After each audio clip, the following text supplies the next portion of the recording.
Basic concepts and ideas in education BA program semester first के ऐसे important questions जो आपके एग्जाम्स में आने वाले हैं। प्लीज़ इस वीडियो को एंड तक देखना ताकि जो भी क्वेश्चंस बताऊं आपके सीधे खोपड़े में घुसे और आप एग्जाम्स को बिल्कुल अच्छे से निकाल कर आऊँ। मैं मनीष वर्मा, आप सभी का स्वागत है हमारे चैनल पर। चलिए हम स्टार्ट करते हैं अपने टॉपिक को समझना। सबसे पहले हम एक नज़र अपने सिलेबस पर डाल लेते हैं। अगर आप देखोगे इंडेक्स में तो इतने सारे चैप्टर्स दिए गए हैं और एक दिन में इन सबको कवर करना इम्पॉसिबल तो नहीं है, बट इसको पॉसिबल आज की वीडियो में बनाने वाला हूं मैं। सबसे पहले आपको ये देखना है कि इसमें टोटल 3 यूनिट्स दिए गए हैं और एक यूनिट के अंदर 4-4 चैप्टर्स दिए गए हैं। बस थर्ड यूनिट में 5 चैप्टर दिए गए हैं, तो 3 यूनिट्स के अंदर टोटल 13 चैप्टर्स दिए गए हैं। तो इन सभी चैप्टर्स में से मैं आपको इंपॉर्टेंट क्वेश्चंस बताने जा रहा हूँ विद आंसर के साथ, जो आपके एग्जाम्स में आने वाले हैं। तो सबसे पहले हम ये समझते हैं कि ये एजुकेशन सब्जेक्ट क्या है, आखिर हम इसमें पढ़ना क्या है। इसमें हम ये पढ़ेंगे कि एजुकेशन का मतलब क्या होता है एंड स्कूलिंग एजुकेशन में क्या क्या फीचर्स होते हैं, हमें क्या क्या मिलता है स्कूल्स के अंदर, एजुकेशन का कितना इंपॉर्टेंस है हमारी लाइफ के अंदर। साथ ही हम ये भी पढ़ेंगे कि सामाजिकरण और शिक्षा यानी कि सोशलाइजेशन और एजुकेशन को कंबाइन करते हैं तो क्या इसका बेनिफिट मिलता है, इसका डेवलपमेंट कैसे हुआ, culture and education, constitutional values क्या है, आखिर संविधान के द्वारा क्या क्या राइट्स दिए गए हैं, एजुकेशनल राइट्स हमें। एंड साथ ही हम ये भी देखेंगे थर्ड यूनिट के अंदर कि अलग अलग थिंकर्स के द्वारा क्या क्या अपने व्यूज़ दिए गए हैं एजुकेशन के ऊपर। तो इन सभी चैप्टर्स में तो सबसे ज़्यादा आपका इंपॉर्टेंट चैप्टर है वो फर्स्ट यूनिट का फर्स्ट चैप्टर और थर्ड चैप्टर। इसके बाद सेकेंड यूनिट का सेकेंड चैप्टर और थर्ड चैप्टर। इसके बाद थर्ड यूनिट का फर्स्ट चैप्टर, थर्ड चैप्टर और फोर्थ चैप्टर। तो अभी जो मैंने चैप्टर्स बताए हैं ये सबसे ज़्यादा इंपॉर्टेंट है, बट आपके एग्जाम में क्वेश्चन पूरे सिलेबस में से आने वाला है। टोटल आपके 10 क्वेश्चंस आएंगे, 10 में से आपको कोई 5 क्वेश्चन करना होगा, 4 क्वेश्चंस लॉन्ग और 1 क्वेश्चन शॉर्ट करना होगा। एग्जाम में लिखने का फॉर्मेट क्या होता है ये आपको पता होना चाहिए। न्यू एजुकेशन पॉलिसी है, आप चाहे जितना भी पढ़ लो, अगर आपने आंसर को सही से प्रेजेंट नहीं किया आपको मार्क्स नहीं मिलेगा। और डर इस बात का लगा रहता है कि कहीं बैक ना आ जाए, फिर से ये आपसे री एग्जामिनेशन फीस भरवाएंगे और उसके बाद फिर से फीस भरा के फिर से एग्जाम दो। तो इस चक्कर में आप ना फंसे, इसलिए मैं ये वीडियोस बना के आपकी पूरी हेल्प करना चाहता हूँ, क्योंकि आपकी हेल्प से मुझे मिलता है सेटिस्फैक्शन और आपके चेहरे की मुस्कान मेरी ताकत बन जाती है। तो टॉपिक को स्टार्ट करने से पहले एक बार मैं आपको ये बता देता हूँ कि ग्रेजुएशन में लिखते कैसे हैं। कॉलेज में अगर आप आगे हो तो 12th वाला फॉर्मेट नहीं चलता है। 12th क्लास में क्या होता था, हम सिंपल टू द पॉइंट्स में आंसर देते थे। 4 नंबर के क्वेश्चन पे अगर 5 पॉइंट्स लिख दिए पूरे मार्क्स मिल जाएंगे। लेकिन कॉलेज में थोड़ा फॉर्मेट चेंज हो जाता है। अब न्यू एजुकेशन पॉलिसी है, अब क्वेश्चन डायरेक्ट ना आकर घुमा कर दिया जाएगा और एक क्वेश्चन में आपको टोटल 4 पेजेस भरना है। आगे पीछे मिलाकर टोटल 8 पेज हो गया। लिखने का फॉर्मेट क्या होगा जो मैं आपको यहाँ पे बताने जा रहा हूँ। तो हिंदी मीडियम वाले और इंग्लिश मीडियम वाले इन बातों का ध्यान रखें। सबसे पहले आपको ये ध्यान रखना है, क्वेश्चन चाहे जो भी पूछा गया आपसे, उस क्वेश्चन का सबसे पहले आपको इंट्रोडक्शन देना है, दैट मीन्स परिचय देना है। मान लो कि पूछा गया आपसे कि शिक्षा क्या है, तो पहले बताओ कि एजुकेशन का मतलब क्या होता है, आखिर ये जो शिक्षा वर्ड है इसका मेन मकसद क्या है, इसका इंपॉर्टेंस क्या है। तो इंट्रोडक्शन में ही आपको ये 2-4 लाइनें बता देनी होती है। इसके बाद आपको थिंकर्स के व्यूज़ देना होता है। थिंकर के व्यूज़, मान लो कि एजुकेशन के बारे में अरिस्टोटल ने, महात्मा गांधी ने और अभी हमने देखा कि रूसो के द्वारा, अलग अलग थिंकर्स के द्वारा क्या क्या स्टेटमेंट दिया गया है, और उन्हीं लोगों को हम विचारक कहते हैं या सिंपल थिंकर्स के नाम से जानते हैं। अगर आपने इंट्रोडक्शन के बाद थिंकर्स के व्यूज नहीं दिए, आपका आंसर कंप्लीट नहीं होगा, मार्क्स काट लिया जाएगा। इसलिए आपको ध्यान रखना है, 1-2 थिंकर्स के नाम आपको सिंपल रट लेना है, एज इट इज सेम आपको लिख कर आ जाना है। 2 चीज रटने वाली है वो तो मैं आपको कहूंगा ही, बाकी मैं रटवाता कभी भी नहीं हूँ, सीधा आपको समझाऊंगा ताकि आपके खोपड़े में डाल दूँ। तो ये हो गया हमारा थिंकर की व्यूज, जिसको हम विचारकों के विचार कहते हैं। इसके बाद कोशिश ये करना कि बड़े बड़े पैराग्राफ लिखने के बजाय उसको डायग्राम में चेंज कर दो। मान लो आपसे पूछा ये गया है कि शिक्षा का महत्व बताओ, that means importance of education, तो सिंपल आपको क्या करना है, इस तरीके से पहले लिख लेना है शिक्षा का महत्व। इंग्लिश मीडियम वाली इंपॉर्टेंस ऑफ एजुकेशन लिखकर सिंपल इसको इस तरीके से करके आप कोई डायग्राम में समझा दो कि एजुकेशन का मतलब क्या होता है, इसका इंपॉर्टेंस क्यों है, कुछ पॉइंट्स यहाँ पे बनाकर बता दो। देखो एक दिन में 20 आंसर शीट चेक करना है, उनके पास इतना टाइम भी नहीं है कि आपके एक एक आंसर को चेक करेंगे वो, बट उनको ये समझ में आ गया कि आपका जो आंसर है वो कहना क्या चाहता है। आपको सीटें नहीं भरनी, कंटेंट को टीचर को समझाना है, फुल टू फुल मार्क्स आएगा, ये मेरी गारंटी है। तो ये चीज आपको ध्यान रखना है, डायग्राम और फ्लो चार्ट थोड़ा यूज कर लेना। आंसर्स को जहां पे भी लगे कि टू द पॉइंट्स बन सकता है तो ही आपको पॉइंट्स बनाना है, अदरवाइज जबरदस्ती का पॉइंट बेकार हो जाएगा। आप क्या करना, आपको सिंपल पैराग्राफ बना देना है। मान लो एक पैराग्राफ में 6-7 लाइन, पैराग्राफ लाइन, उसके बाद लाइन चेंज, उसके बाद नेक्स्ट पैराग्राफ 6-7 लाइन, ऐसे ऐसे करके आपको 4-5 पैराग्राफ बना देना है। इसमें 3-4 पेज भर ही जाने हैं। इसके बाद आपको देना है क्रिटिसिज्म, यानी कि अगर उस टॉपिक के अंदर कुछ बुराइयां हैं तो इसकी आपको आलोचना करनी है, लेकिन अगर उस टॉपिक की बुराइयां अच्छाइयां दोनों है तो आपको इवैल्यूएशन, दैट मीन्स मूल्यांकन करना है। मूल्यांकन में अच्छाइयां बुराइयां दोनों ही बताना होता है और सबसे लास्ट में आपको कंक्लूजन देना है। इसका मतलब होता है निष्कर्ष। तो ये होता है लिखने का फॉर्मेट, और इसी फॉर्मेट फॉर्मेट में आपको मैं सारे क्वेश्चन समझाने जा रहा हूँ। तो चलिए अब हम टॉपिक को स्टार्ट करते हैं। तो अब हम क्या करने जा रहे हैं, इन सभी चैप्टर्स में से कुछ ऐसे इंपॉर्टेंट क्वेश्चंस कवर करेंगे जो पूरा चैप्टर भी कवर करवा दे और वही सिलेक्टेड क्वेश्चंस पढ़कर हम एग्जाम भी अच्छे से निकाल दे। इससे क्या होगा, हमारा पूरा सिलेबस भी कवर हो जाएगा, क्योंकि मैंने जितने भी क्वेश्चंस लिए हैं वो पूरा सिलेबस कवर करता हुआ लिया है और आपका एग्जाम भी मस्त चला जाएगा। तो चलिए अब हम स्टार्ट करते हैं। ये हमारा सबसे पहला क्वेश्चन। फर्स्ट क्वेश्चन क्या कहता है, शिक्षा शब्द को स्पष्ट करे, शिक्षा की प्रमुख प्रक्रियाओं का वर्णन करें। इसमें आपसे दो चीज पूछा गया है। सबसे पहले एजुकेशन दैट मीन्स शिक्षा को डिस्क्राइब कीजिए, एंड इसके बाद पूछा गया इसकी प्रक्रिया क्या है। प्रक्रिया का मतलब सिंपल, यहाँ पे आप महत्व से समझना, इंपॉर्टेंस से समझना, चीजें आसानी से समझ में आ जाएगी। चलिए हम पहले डिस्क्राइब करते हैं एजुकेशन का मतलब क्या होता है। अगर पहले आपको मैं अपने ही वर्ड में बताऊं तो एजुकेशन या शिक्षा हमें हर उस चीज से मिलती है जो हमें कुछ ना कुछ सिखा देती है। सिखाना ही एजुकेशन का नाम है। इसलिए पहले हम इस शिक्षा या एजुकेशन वर्ड का मतलब समझते हैं। एजुकेशन यानी कि शिक्षा का सिंपल मतलब होता है सीखना या सिखाना। इसलिए हर वो चीज जो हमें कुछ ना कुछ सिखाती हो वो एजुकेशन कहलाती है। सबसे पहली एजुकेशन हमें अपनी माँ से मिलती है, उसके बाद स्कूल के टीचर से, सोसाइटी से, अलग अलग लोगों से देख के चल कर। जब हम रोड पे चल रहे होते हैं तो हम साइन बोर्ड लगे देखते हैं, हम देखते हैं स्पेलिंग क्या लिखी है, अच्छा भाई यहाँ पे लिखा है टेलर, अच्छा यहाँ पे लिखा गारमेंट्स, यानी अलग अलग दुकान पे भी हम कहीं ना कुछ लिखा हुआ पढ़ रहे होते हैं। कहते हैं कि एक बच्चा भी कुछ ना कुछ सिखा देता है हमें। इसलिए सोसाइटी के अंदर हमें कहीं से भी एजुकेशन मिल सकती है। एजुकेशन करता क्या है, एजुकेशन मिल जाने की वजह से आपका सांस्कृतिक, आर्थिक, राजनीतिक, सामाजिक विकास हो जाता है, यानी कि चहुमुखी विकास, चारों तरफ से विकास होता है हमारा। हमारे जो सोचने का तरीका है उसमें चेंज आ जाता है। जो पढ़ा लिखा नहीं है और जो थोड़ा भी पढ़ा लिखा है उनके सोचने के तरीके में आपको पता चल जाएगा, क्योंकि एक जना प्रॉब्लम की वजह से रो रहा होता है और पढ़ा लिखा इंसान हमेशा से प्रॉब्लम का सॉल्यूशन ढूंढने में लग जाता है। अब उसका सॉल्यूशन थोड़ा लेट से मिले बट सॉल्यूशन निकाल ही लेता है। तो इसमें एजुकेशन ही हमारा मददगार साबित होता है। तो टॉपिक के परिचय दैट मीन्स इंट्रोडक्शन को समझ लेने के बाद अब हम ये समझते हैं कि अलग अलग थिंकर्स के द्वारा क्या व्यूज दिया गया है। इसमें सबसे पहला नाम आता है एरिस्टोटल का। राजनीतिक विज्ञान दैट मीन्स पॉलिटिकल साइंस का इनको पिता कहा जाता है, जिसका नाम क्या है, एरिस्टोटल। इनके द्वारा क्या कहा गया, स्वस्थ शरीर में स्वस्थ मस्तिष्क का निर्माण करने का कार्य शिक्षा करती है। अगर आपका हेल्थ बिल्कुल ठीक है, मस्त हेल्थी हो आप, लेकिन आपका जो मस्तिष्क है ये आप हेल्थ कैसे कर लोगे, क्योंकि फिजिकल हेल्थ तो हम बना लेते हैं जिम करके, अच्छे अच्छे फ्रूट्स खाकर, बट अपने माइंड को कैसे अच्छा बनाएंगे। एरिस्टोटल कहता है एजुकेशन के द्वारा। एजुकेशन ही एक ऐसा हथियार है जो पूरी दुनिया को बदल सकता है। इसलिए शिक्षा के द्वारा ही हम अपने माइंड को भी हेल्थी रख सकते हैं, ये कहना है एरिस्टोटल का। इसके बाद नेक्स्ट जो विचारक है वो है रूसो। इसका क्या कहना था कि जो रियल एजुकेशन है दैट मीन्स जो असल शिक्षा है ये वह है जो मनुष्य के अंदर से उत्पन्न होती है।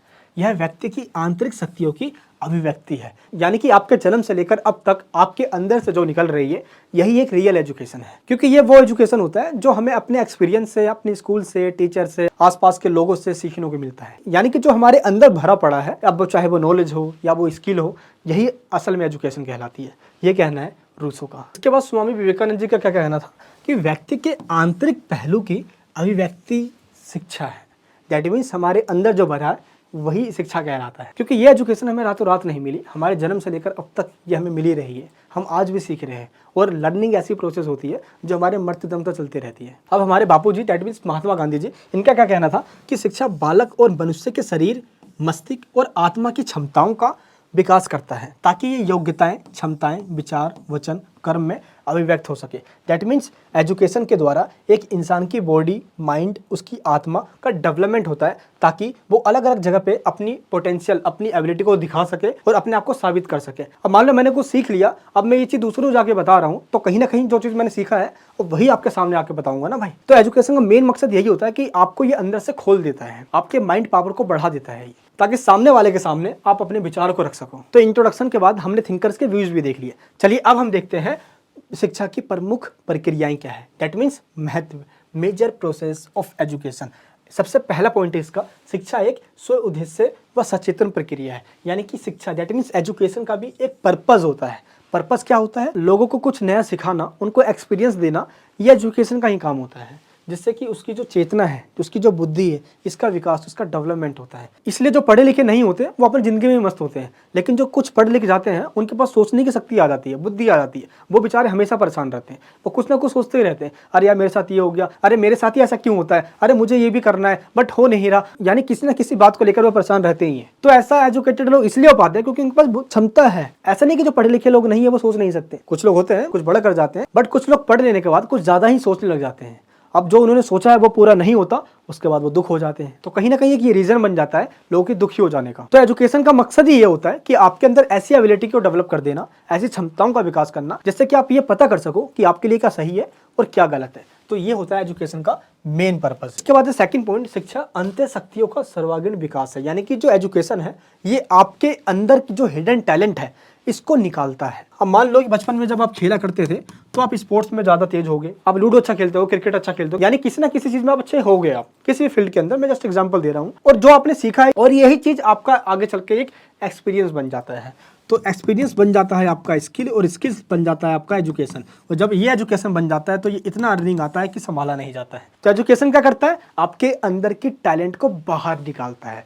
आखिर आपके अंदर वो क्या छुपा हुआ है। आज कंपटीशन का दौर है, हम लोगों को ये करते हुए देखते हैं तो हमें लगता है कि मैं भी ये कर सकता हूँ, अरे ये तो मैं भी कर सकता हूँ। जब वो हम करते हैं या उसमें हम फेल हो जाए या पास हो जाए, अगर पास हो जाएंगे तो हमें उसमें अच्छा लगने लग जाएगा। यही चीज़ हमारे अंदर की जो टैलेंट है वो बाहर निकल कर आएगी। एक न एक दिन हम उसमें सफल हो जाते हैं, यानी हम उसमें पास हो जाते हैं। तो एजुकेशन क्या करता है, आपके अंदर की शक्तियों को बाहर निकालता है। इसी कारण से जब हमारी स्कूलिंग खत्म हो जाती है और हम जॉब करने जाते हैं तो वहाँ पे ऐसी स्किल मांगी जाती है जो स्कूल में नहीं सिखाया जाता, और जो स्कूल में सिखाया जाता है वो आगे काम नहीं आता। इसी वजह से आज हम उस काम को कर रहे होते हैं जिसमें हमारा इंटरेस्ट है। तो ऐसा इसलिए है क्योंकि हमारे जो अंदर के टैलेंट है वो बाहर निकल के आ रही है। हम सोसाइटी में अलग अलग जगह जा रहे हैं, हाँ आज वहाँ पे इंटरव्यू दे रहे हैं, आज हम वहाँ पे काम कर रहे हैं, हम यहाँ पे काम कर रहे हैं, और एक जगह पे जब हम टिक जाते हैं समझ लो उसमें अब हमारा इंटरेस्ट पैदा होना स्टार्ट हो गया। दैट मीन्स अब आपकी जो अंदर की शक्तियाँ हैं वो बाहर निकल कर आ रही है। समझ में आया आपको। तो ये चीज़ कौन कर रहा है, ये चीज़ एजुकेशन कर रहा है, क्योंकि लंबे टाइम से जो आप सीख रहे थे यही सीखने की प्रक्रिया एजुकेशन कहलाती है। इसके ऊपर अपने विचार दिए हैं एडिसन ने। एडिसन का क्या कहना था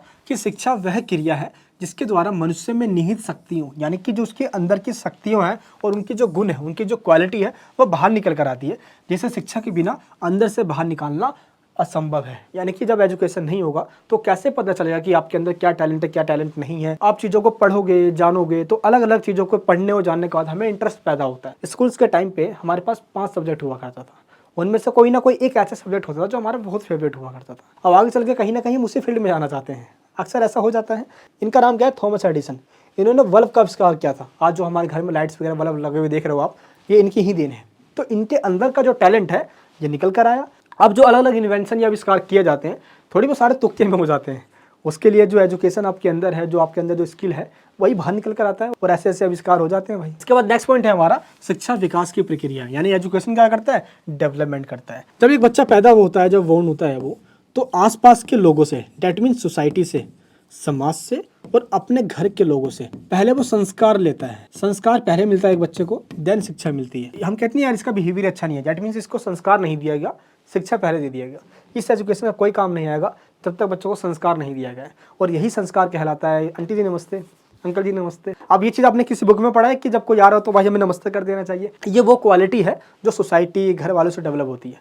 अब टीचर स्कूल में आ गए, हम सब खड़े हो जाते हैं, गुड मॉर्निंग मैम। क्यों कहते हैं ऐसा, क्योंकि ये वो एजुकेशन है जो कहीं ना कहीं हमें पहले सोसाइटी और घर से मिल चुकी होती है। इसके बाद जब हम स्कूल में आते हैं तो ये हमारे अंदर के टैलेंट को निकालती है। बट इसकी भी कुछ कमियां हैं जो आज तक हमारे एजुकेशन सिस्टम में लगा रहा है।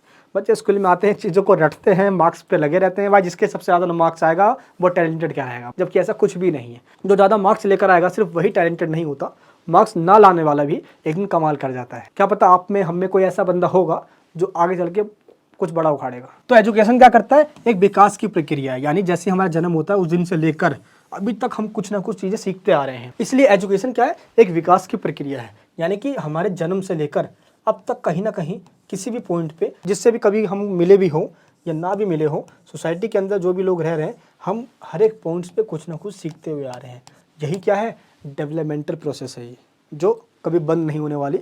जब तक हम जिंदा है, जब तक कुछ ना कुछ लोगों से सीखने को मिल ही जाएगा। एक बच्चा भी कहीं ना कहीं सिखा के चला जाता है। इसके बाद नेक्स्ट पॉइंट है हमारा, शिक्षा का अर्थ केवल विद्यालयों में प्रदान किए जाने वाले ज्ञान से नहीं है। स्कूलिंग एजुकेशन ही सब कुछ नहीं होता। एजुकेशन वो भी है जो हमें आसपास के लोगों से मिलती है। अब एक चींटी के ऊपर से फेंक भी दोगे तो वो भी उड़ते उड़ते उड़ते जाके नीचे गिरेगी, मरेगी नहीं, लेकिन वो बहुत हल्की होती है। अगर आप चींटी को देखोगे तो एक हाथी तक को भी हिला सकती है। ऐसे ही हम किसी के साइज पे, किसी के रंग पे, किसी की जाति धर्म, और ना ही ये देखे बिना कि लोग कितने पढ़े लिखे हैं कितने पढ़े लिखे नहीं है, कहीं ना कहीं कुछ लोग हमें बहुत चीज़ें सिखा के चले जाते हैं। इसलिए एक चींटी तक हमें चीज़ें सिखा देती है। अगर एक चींटी को कहीं जाना है, आप उसका रास्ता रोक दोगे तो वो जाकर ही रहेगी, चाहे कुछ भी करके दिखाओ। तो ऐसे ही छोटी छोटी चीज़ें से भी हमें सीख मिल जाती है। तो समाज के अंदर लोग जो रह रहे हैं उनसे भी सीखने को मिलता है। इसीलिए स्कूलिंग एजुकेशन या जो किताबें हमें सिखाती है वो सब कुछ नहीं होता। कुछ चीज़ें हमें समाज या ठोकर खाकर भी मिल जाता है, और आजकल तो धोखे खा के मिलते हैं। नेक्स्ट पॉइंट है, शिक्षा एक प्रगतिशील परिवर्तन है। दैट मीन्स एजुकेशन जब हम सीखते रहते हैं तो टाइम टू टाइम एक इंसान में चेंज आती रहती है। अब एक बंदे का जो नॉलेज है वो आज से 5 साल पहले, 10 साल पहले कुछ और था, आज कुछ और है। ऐसा क्यों है? क्योंकि वो एक प्रगतिशील है। मनुष्य को एक सामाजिक प्राणी कहा जाता है। सामाजिक प्राणी का मतलब क्या होता है? Social animal. दैट मीन्स हम सोसाइटी के साथ मिलकर रहते हैं, समाज के साथ मिलकर रहते हैं, और समाज में एक नहीं सैकड़ों लोग रहते हैं, और इन सैकड़ों लोगों की जो लैंग्वेज है, सोचने का तरीका है, ये सब कुछ अलग अलग है। कुछ लोग एजुकेटेड हैं, कुछ लोगों का बिजनेस अलग है। तो इस वजह से हमें कहीं ना कहीं उन लोगों से सीखने को मिलता है। तो आज से पहले का जो हमारा एक्सपीरियंस था वो टाइम टू टाइम चेंज होती रहती है। तो ये चीज़ एजुकेशन की ही देन है। तो शिक्षा क्या एक प्रगतिशील परिवर्तन है। ये लोगों के अंदर चेंज लाते रहती है टाइम टू टाइम। जिस सोसाइटी में हम रह रहे होते हैं उसी सोसाइटी के अकॉर्डिंग हम ढल जाते हैं, पहली बात। दूसरी बात यह है कि एजुकेशन अपने आप में भी चेंज करती है। 1990 के टाइम पे जो एजुकेशन था उसका सिस्टम अलग था। आज के टाइम का एजुकेशन है उसका सिस्टम ही अलग हो गया। अगर आप देखोगे तो पहले के टाइम पे social media, digital marketing, web designing, affiliate marketing, app development, ये सब कहाँ इतना हुआ करता था हमारे पापा या मम्मी के टाइम पे। बट आज का जमाना टोटली ग्राफिक्स का हो चुका है, एनिमेशन का हो चुका है, affiliate marketing, YouTube video editing, reels का हो चुका है। तो ये सब आज आए हैं। इसलिए एजुकेशन क्या है, टाइम टू टाइम इसमें भी चेंजेस आते रहती है। इसलिए इसको प्रगतिशील या प्रोग्रेसिव चेंजेस के नाम से भी जाना जाता है। नेक्स्ट पॉइंट हमारे पास, शिक्षा एक द्विमुखी प्रक्रिया है। दैट मीन्स एजुकेशन के अंदर दो लोगों का होना जरूरी है। पहला जिसको सिखाना है हमें, दैट मीन्स स्टूडेंट्स, और दूसरा जो सिखाने वाला है जिसको हम टीचर के नाम से जानते हैं, दैट मीन्स शिक्षक।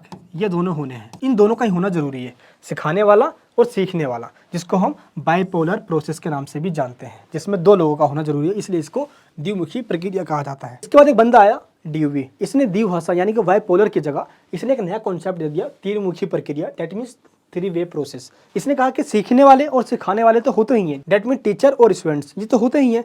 तीसरा इसने और जोड़ दिया जो हमें सिखाता है, वो कौन है? सिलेबस। हमारा करिकुलम, जो पाठ्यक्रम हमें मिलता है, जो स्कूल में पढ़ाया जाता है, सिर्फ वो नहीं, जो हमें सोसाइटी में अलग अलग आइडियाज़ मिलते हैं, सोसाइटी में जो अलग अलग कस्टम्स हैं, जो ट्रेडिशन है, जो बड़े बुजुर्ग परंपरा बना के गए हैं। अब बिल्ली रास्ता काट के चली गई है, पार नहीं करना है, कुछ गलत हो जाएगा, सोसाइटी आज भी इसको मानती है। तो ऐसी और भी प्रथाएं हैं, और भी अलग अलग परंपराएं चली आ रही है जिसको लोग फॉलो करते हैं। तो ये चीज़ थोड़ी हमें स्कूल सिखा रही है, ये तो कहीं ना कहीं समाज ने सिखाया है हमें। इसलिए स्कूलिंग एजुकेशन के बाद अलग अलग जो सोसाइटी में कस्टम है, ट्रेडिशन है, लोगों का जो एक्सपीरियंस है, वो भी हमें सिखाता है। इसलिए DUV ने 3-वे प्रोसेस का नाम दिया इसको, टीचर, स्टूडेंट्स और करिकुलम, जो हमारा पाठ्यक्रम स्कूलिंग के बजाय सोसाइटी में अलग अलग लोगों के द्वारा मिलने वाली नॉलेज, कस्टम से, परंपराओं से, उन लोगों की एक्सपीरियंस है। इसलिए इसको 3-वे प्रोसेस के नाम से जाना जाता है। किसने दिया कॉन्सेप्ट? ये DUV ने दिया है। आज जब हम जॉब करने जाते हैं तो स्कूलिंग एजुकेशन हमें कम काम आता है, और जो हमारा एक्सपीरियंस है वही काम आता है। आपसे पहले स्किल पूछा जाएगा, आपके पास क्या टैलेंट है, आप वर्क कर लेते हो सिस्टम पे बैठ के, आप बोलोगे ये नहीं आता तो भगा दिया जाएगा। इसलिए आज की जो जॉब है वो स्किल ओरिएंटेड बनते जा रही है। ये चीज़ आपको ध्यान रखना है। नेक्स्ट पॉइंट है हमारे पास, शिक्षा आजीवन चलने वाली प्रक्रिया है। एजुकेशन एक कॉन्टिन्यूस प्रोसेस है जो कभी बंद नहीं होता। जब हम पैदा होते हैं, जब से लेकर हमारे मरने दम तक कुछ ना कुछ हम सीखते रहते हैं। हमारी एक्सपीरियंस, आसपास के लोग कुछ ना कुछ हमें सिखाते रहते हैं। तो इस पॉइंट में आपको ये बताना है। इसके बाद हमारे पास नेक्स्ट पॉइंट है, शिक्षा समायोजन की प्रक्रिया है। समायोजन का मतलब होता है अपने आप को जिस जगह पे हम रह रहे हैं उस सोसाइटी या उस वातावरण के अकॉर्डिंग ढाल लेना। अब मान लो कि एक इंसान है जिसका नाम है A, ये पूरे दिन एक डॉक्टर के साथ रहता है। अब इसने मेडिकल की पढ़ाई करी या नहीं करी, या डॉक्टर है भी नहीं, के बावजूद भी इसके पास इतनी नॉलेज हो जाएगी जो नॉर्मल इंसान के पास नहीं होती है। ऐसा क्यों? क्योंकि जिस सोसाइटी में, जिस भी जगह पे ये रह रहा है, कहीं ना कहीं मान लो वहाँ पे डॉक्टर्स रह रहे हैं। अब ऐसे ही क्या और एग्जांपल लेकर देखिए, मान लो एक बच्चा जो कि इंडियन है, अब वो इंग्लैंड चला गया है, तो उसी सोसाइटी में रहते रहते उसकी इंग्लिश इतनी अच्छी हो जाएगी, और जब भी वो बोलेगा तो इंग्लिश ही बोलेगा, क्योंकि जब वो वहाँ पे गया तो उसको इंग्लिश नहीं आती थी। बस उसी सोसाइटी में रहते रहते वहाँ पे वो चीज़ों को सीख गया, यानी कि लोगों के अकॉर्डिंग वो ढल गया, इंग्लिश वो सीख गया। अब भारत में क्या होता है कि ज़्यादातर लोग इंग्लिश नहीं बोल पाते हैं, बट इंग्लैंड में क्या होता है कि गधे से गधा बच्चा भी इंग्लिश बोलता है। क्यों? क्योंकि वहाँ की सोसाइटी ऐसी है, लोग, वहाँ का इन्वायरमेंट ही ऐसा है। तो जिस इन्वायरमेंट में हम रहते हैं उसी इन्वायरमेंट के अकॉर्डिंग हम ढल जाते हैं। तो ये पॉइंट हमें यही बताना चाहता है कि शिक्षा समायोजन की प्रक्रिया है, कि जिस भी एजुकेशनल माहौल में रहेंगे हम, उसी एजुकेशनल माहौल के अकॉर्डिंग ढल जाएंगे हम। क्लियर है? तो वातावरण में ढलना, education is a process of adjustment. Education क्या करता है, ये एडजस्ट कर देता है हमें सोसाइटी में यानी ग्रुप के बीच में। इसके बाद नेक्स्ट पॉइंट है हमारे पास, शिक्षा अनुभवों का सतत पुनर्गठन है।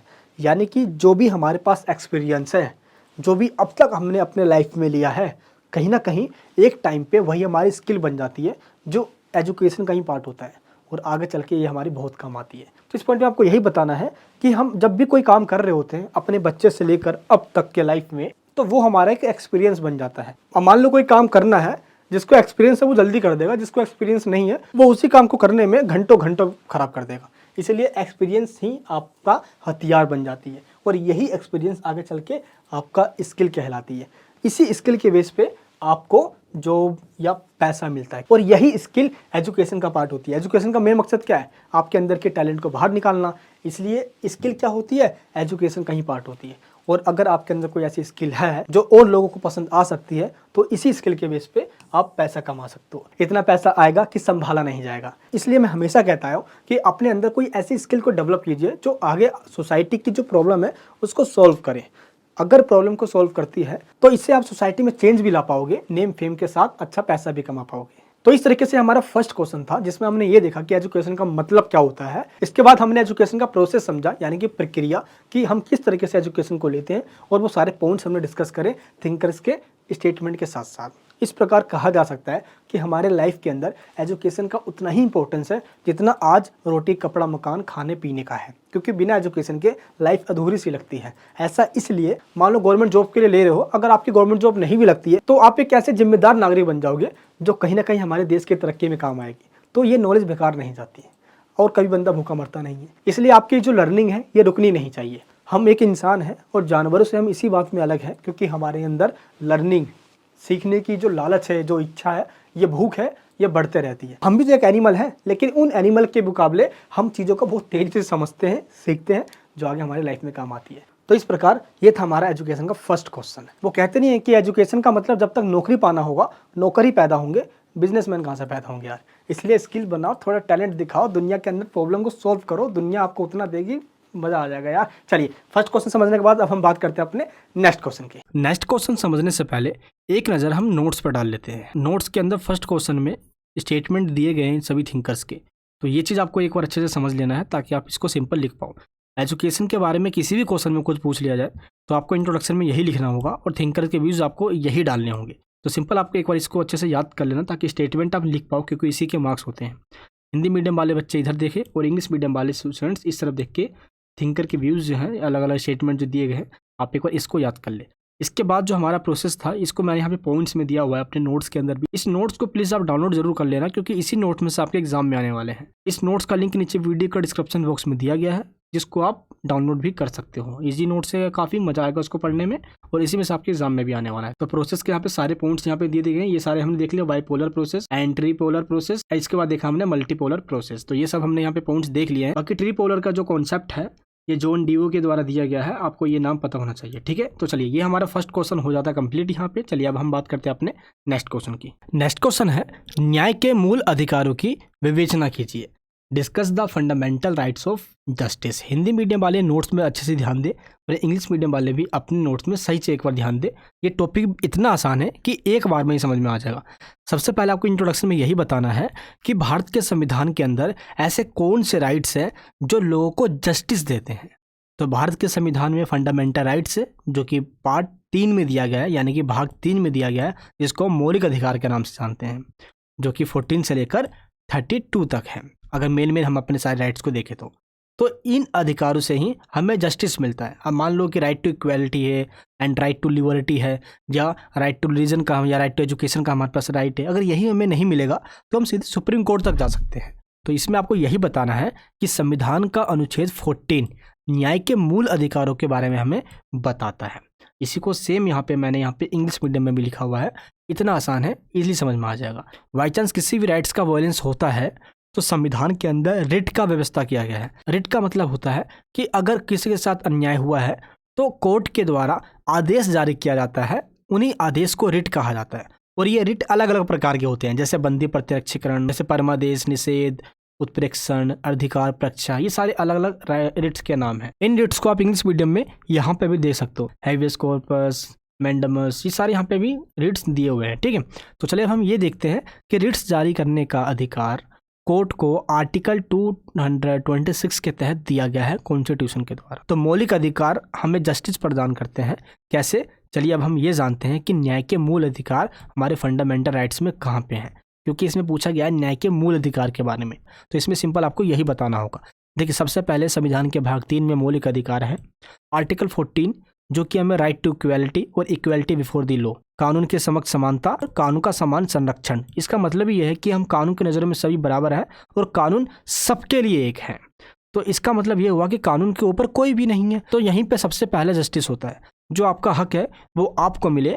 सरकार किसी के भी साथ बिना किसी भेदभाव के, चाहे उसके कास्ट, चाहे उसके रिलीजन, बिना किसी डिस्क्रिमिनेशन के इक्वलिटी के साथ ट्रीटमेंट करे। तो यही सबसे पहला जस्टिस का फंडामेंटल राइट यानी कि मूल अधिकार होता है। तो पहले पॉइंट में आपको सिंपल यही बताना है, मौलिक अधिकार, देन कानून के समक्ष समानता और कानून का समान संरक्षण। इसको इंग्लिश में कहा जाता है equal protection of law and equality before the law. Clear है यहाँ पे? एंड इसके बाद हमारे पास है संवैधानिक उपचारों का अधिकार। अगर देखा जाए जितने भी मौलिक अधिकार हैं उन अधिकारों की तरह संवैधानिक उपचारों का अधिकार जो कि आर्टिकल 32 में है, ये उन अधिकारों की तरह अधिकार ना होकर ये उनकी सुरक्षा के लिए बनाया गया है। मान लो हमारे फंडामेंटल राइट्स में से किसी भी राइट्स का अगर वॉयलेंस होता है तो आर्टिकल 32 के तहत हम सीधे सुप्रीम कोर्ट जा सकते हैं। इसलिए इन अधिकारों को मौलिक अधिकार यानी कि फंडामेंटल राइट्स कहा जाता है। डॉक्टर भीमराव अंबेडकर जी के द्वारा आर्टिकल 32 को संविधान की आत्मा और हृदय कहा गया यानी दिल कहा गया है। क्योंकि मान लो राइट्स का वॉयलेंस किया जाता है और उसको अगर जस्टिस नहीं मिलता है तो राइट्स का क्या ही फायदा होगा। इसलिए आर्टिकल 32 बहुत जरूरी है। अब लोगों को जस्टिस मिले इसलिए सुप्रीम कोर्ट के द्वारा जो रिट जारी किए जाते हैं उन रिट का अलग अलग नाम है और उनके काम भी अलग अलग हैं। बंदी प्रतिरक्षीकरण। बंदी प्रतिरक्षण का मतलब क्या होता है? जिसको बंदी, दैट मीन जिसको गिरफ्तार किया गया है तो गिरफ्तार करने वाले अधिकारी को आदेश दिया जाता है कि वह बंदी को न्यायाधीश के सामने प्रेजेंट करे। उसके कैद करने की वजह बताई जाती है कि आखिर गिरफ्तार क्यों किया गया है। और अगर जज को ये लगता है कि ये तरीका गलत है तो उसी टाइम पे जज के द्वारा ये हुक्म दिया जाता है कि गिरफ्तार व्यक्ति को छोड़ दिया जाए। तो बंदी प्रतिरक्षीकरण कहीं ना कहीं जस्टिस के लिए सबसे पहला हमारे पास रिट है। उसके बाद है परमादेश। इसके द्वारा न्यायालय अधिकारी को आदेश देती है कि वह उस कार्य को करे जो उसके क्षेत्र के अंतर्गत आता है। किसी कोर्ट के द्वारा ऐसा डिसीजन सुना दिया जाए मान लो किसी कोर्ट के द्वारा कोई ऐसा डिसीजन सुना दिया जाए जो उसके दायरे में नहीं आता, फिर क्या होता है? हाई कोर्ट या सुप्रीम कोर्ट के द्वारा डिस्ट्रिक्ट या जो लोअर कोर्ट है उनको ये आदेश दिया जाता है कि जो आपने ये जो आदेश सुनाया है ये आपके अधिकार क्षेत्र में नहीं आता, इसलिए इसको मैंडेमस कहा जाता है। इसको परमादेश यानी कि ऊपर वाले ने आदेश दिया है कि इस ऑर्डर को रोक दिया जाए, इसलिए इसको परमादेश कहा जाता है, मैंडेमस रेट्स। ठीक है, यहाँ पे इंग्लिश मीडियम में आप यहाँ पे इजीली देख सकते हो। इसके बाद है प्रतिषेध, जिसको आप इंग्लिश में यहाँ पे भी देख सकते हो। किसी भी न्यायिक या अर्ध न्यायिक संस्था के विरुद्ध जारी हो सकता है ये प्रतिषेध। इसके माध्यम से न्यायालय के न्यायिक अर्ध न्यायिक संस्था को अपने अधिकार क्षेत्र से बाहर निकलकर कार्य करने से रोका जाता है। मान लो कोई लोअर कोर्ट कोई अपने अधिकार में काम नहीं कर रही है तो ये रिट जारी करके उसको रोका जाता है। उत्प्रेषण रिट। उत्प्रेषण रिट जब जारी किया जाता है सुप्रीम कोर्ट या हाई कोर्ट के द्वारा, जब ऐसा लगे कि लोअर कोर्ट के द्वारा अपने अधिकारों का उल्लंघन, वायलेंस किया गया है, उस वजह से ये जारी कर दिया जाता है ताकि किसी के साथ अन्याय ना हो। नेक्स्ट हमारे पास जो 5th रिट है वो अधिकार परीक्षा। ये रिट तब जारी किया जाता है जब कोई ऐसा बंदा जो इलीगल रूप से किसी पब्लिक पोस्ट या किसी गवर्नमेंट जॉब के पोस्ट पे बैठा हुआ हो, तो ये क्लियर करने के लिए ये रिट जारी किया जाता है। और अगर ये पाया जाता है कि जो बंदा बैठा है उस पोस्ट पे वो गलत तरीके से बैठा हुआ है तो उसको उस पोस्ट से हटा दिया जाता है, इसलिए इसको अधिकार परीक्षा के नाम से जाना जाता है। ये आप यहाँ पे देख सकते हो। क्लियर है? तो इस प्रकार कहा जा सकता है कि लोगों को जस्टिस मिले। भारत के अंदर इसकी पूरी व्यवस्था की गई है। फंडामेंटल राइट्स के साथ साथ डायरेक्टिव प्रिंसिपल स्टेट पॉलिसी यानी कि राज्य के नीति निर्देशक सिद्धांत के अंदर भी ये बताया गया है कि किस तरीके से लोगों को अपने अधिकार मिले और उनकी सुरक्षा के लिए सुप्रीम कोर्ट भी हमेशा तैयार रहे। तो आई होप आपको ये क्वेश्चन समझ में आ गया होगा। बिल्कुल ईजी क्वेश्चन, इसको बना के लिखा जा सकता है क्योंकि न्याय आपको बताना है कि अन्याय कब होता है। क्योंकि लोगों के साथ अन्याय तब होता है जब लोगों के साथ जुल्म हुआ हो और उसको न्याय ना मिले, और न्याय मिले इसीलिए भारत के अंदर फंडामेंटल राइट्स के साथ साथ directive principle state policy and supreme court की व्यवस्था की गई है। और फंडामेंटल राइट्स लागू रहे इसके लिए अलग अलग रिट भी जारी करने का अधिकार दिया गया है आर्टिकल 226 के तहत। ये आर्टिकल आपको पता होना चाहिए। क्लियर है यहाँ पे? तो ये वो सारे अधिकार एंड रिट्स है जो सुप्रीम कोर्ट या हाई कोर्ट के द्वारा टाइम टू टाइम जारी किया जाता है ताकि किसी के साथ अन्याय ना हो। आई होप आपको ये क्वेश्चन समझ में आ गया होगा। चलिए अब हम बात करते हैं अपने नेक्स्ट क्वेश्चन की।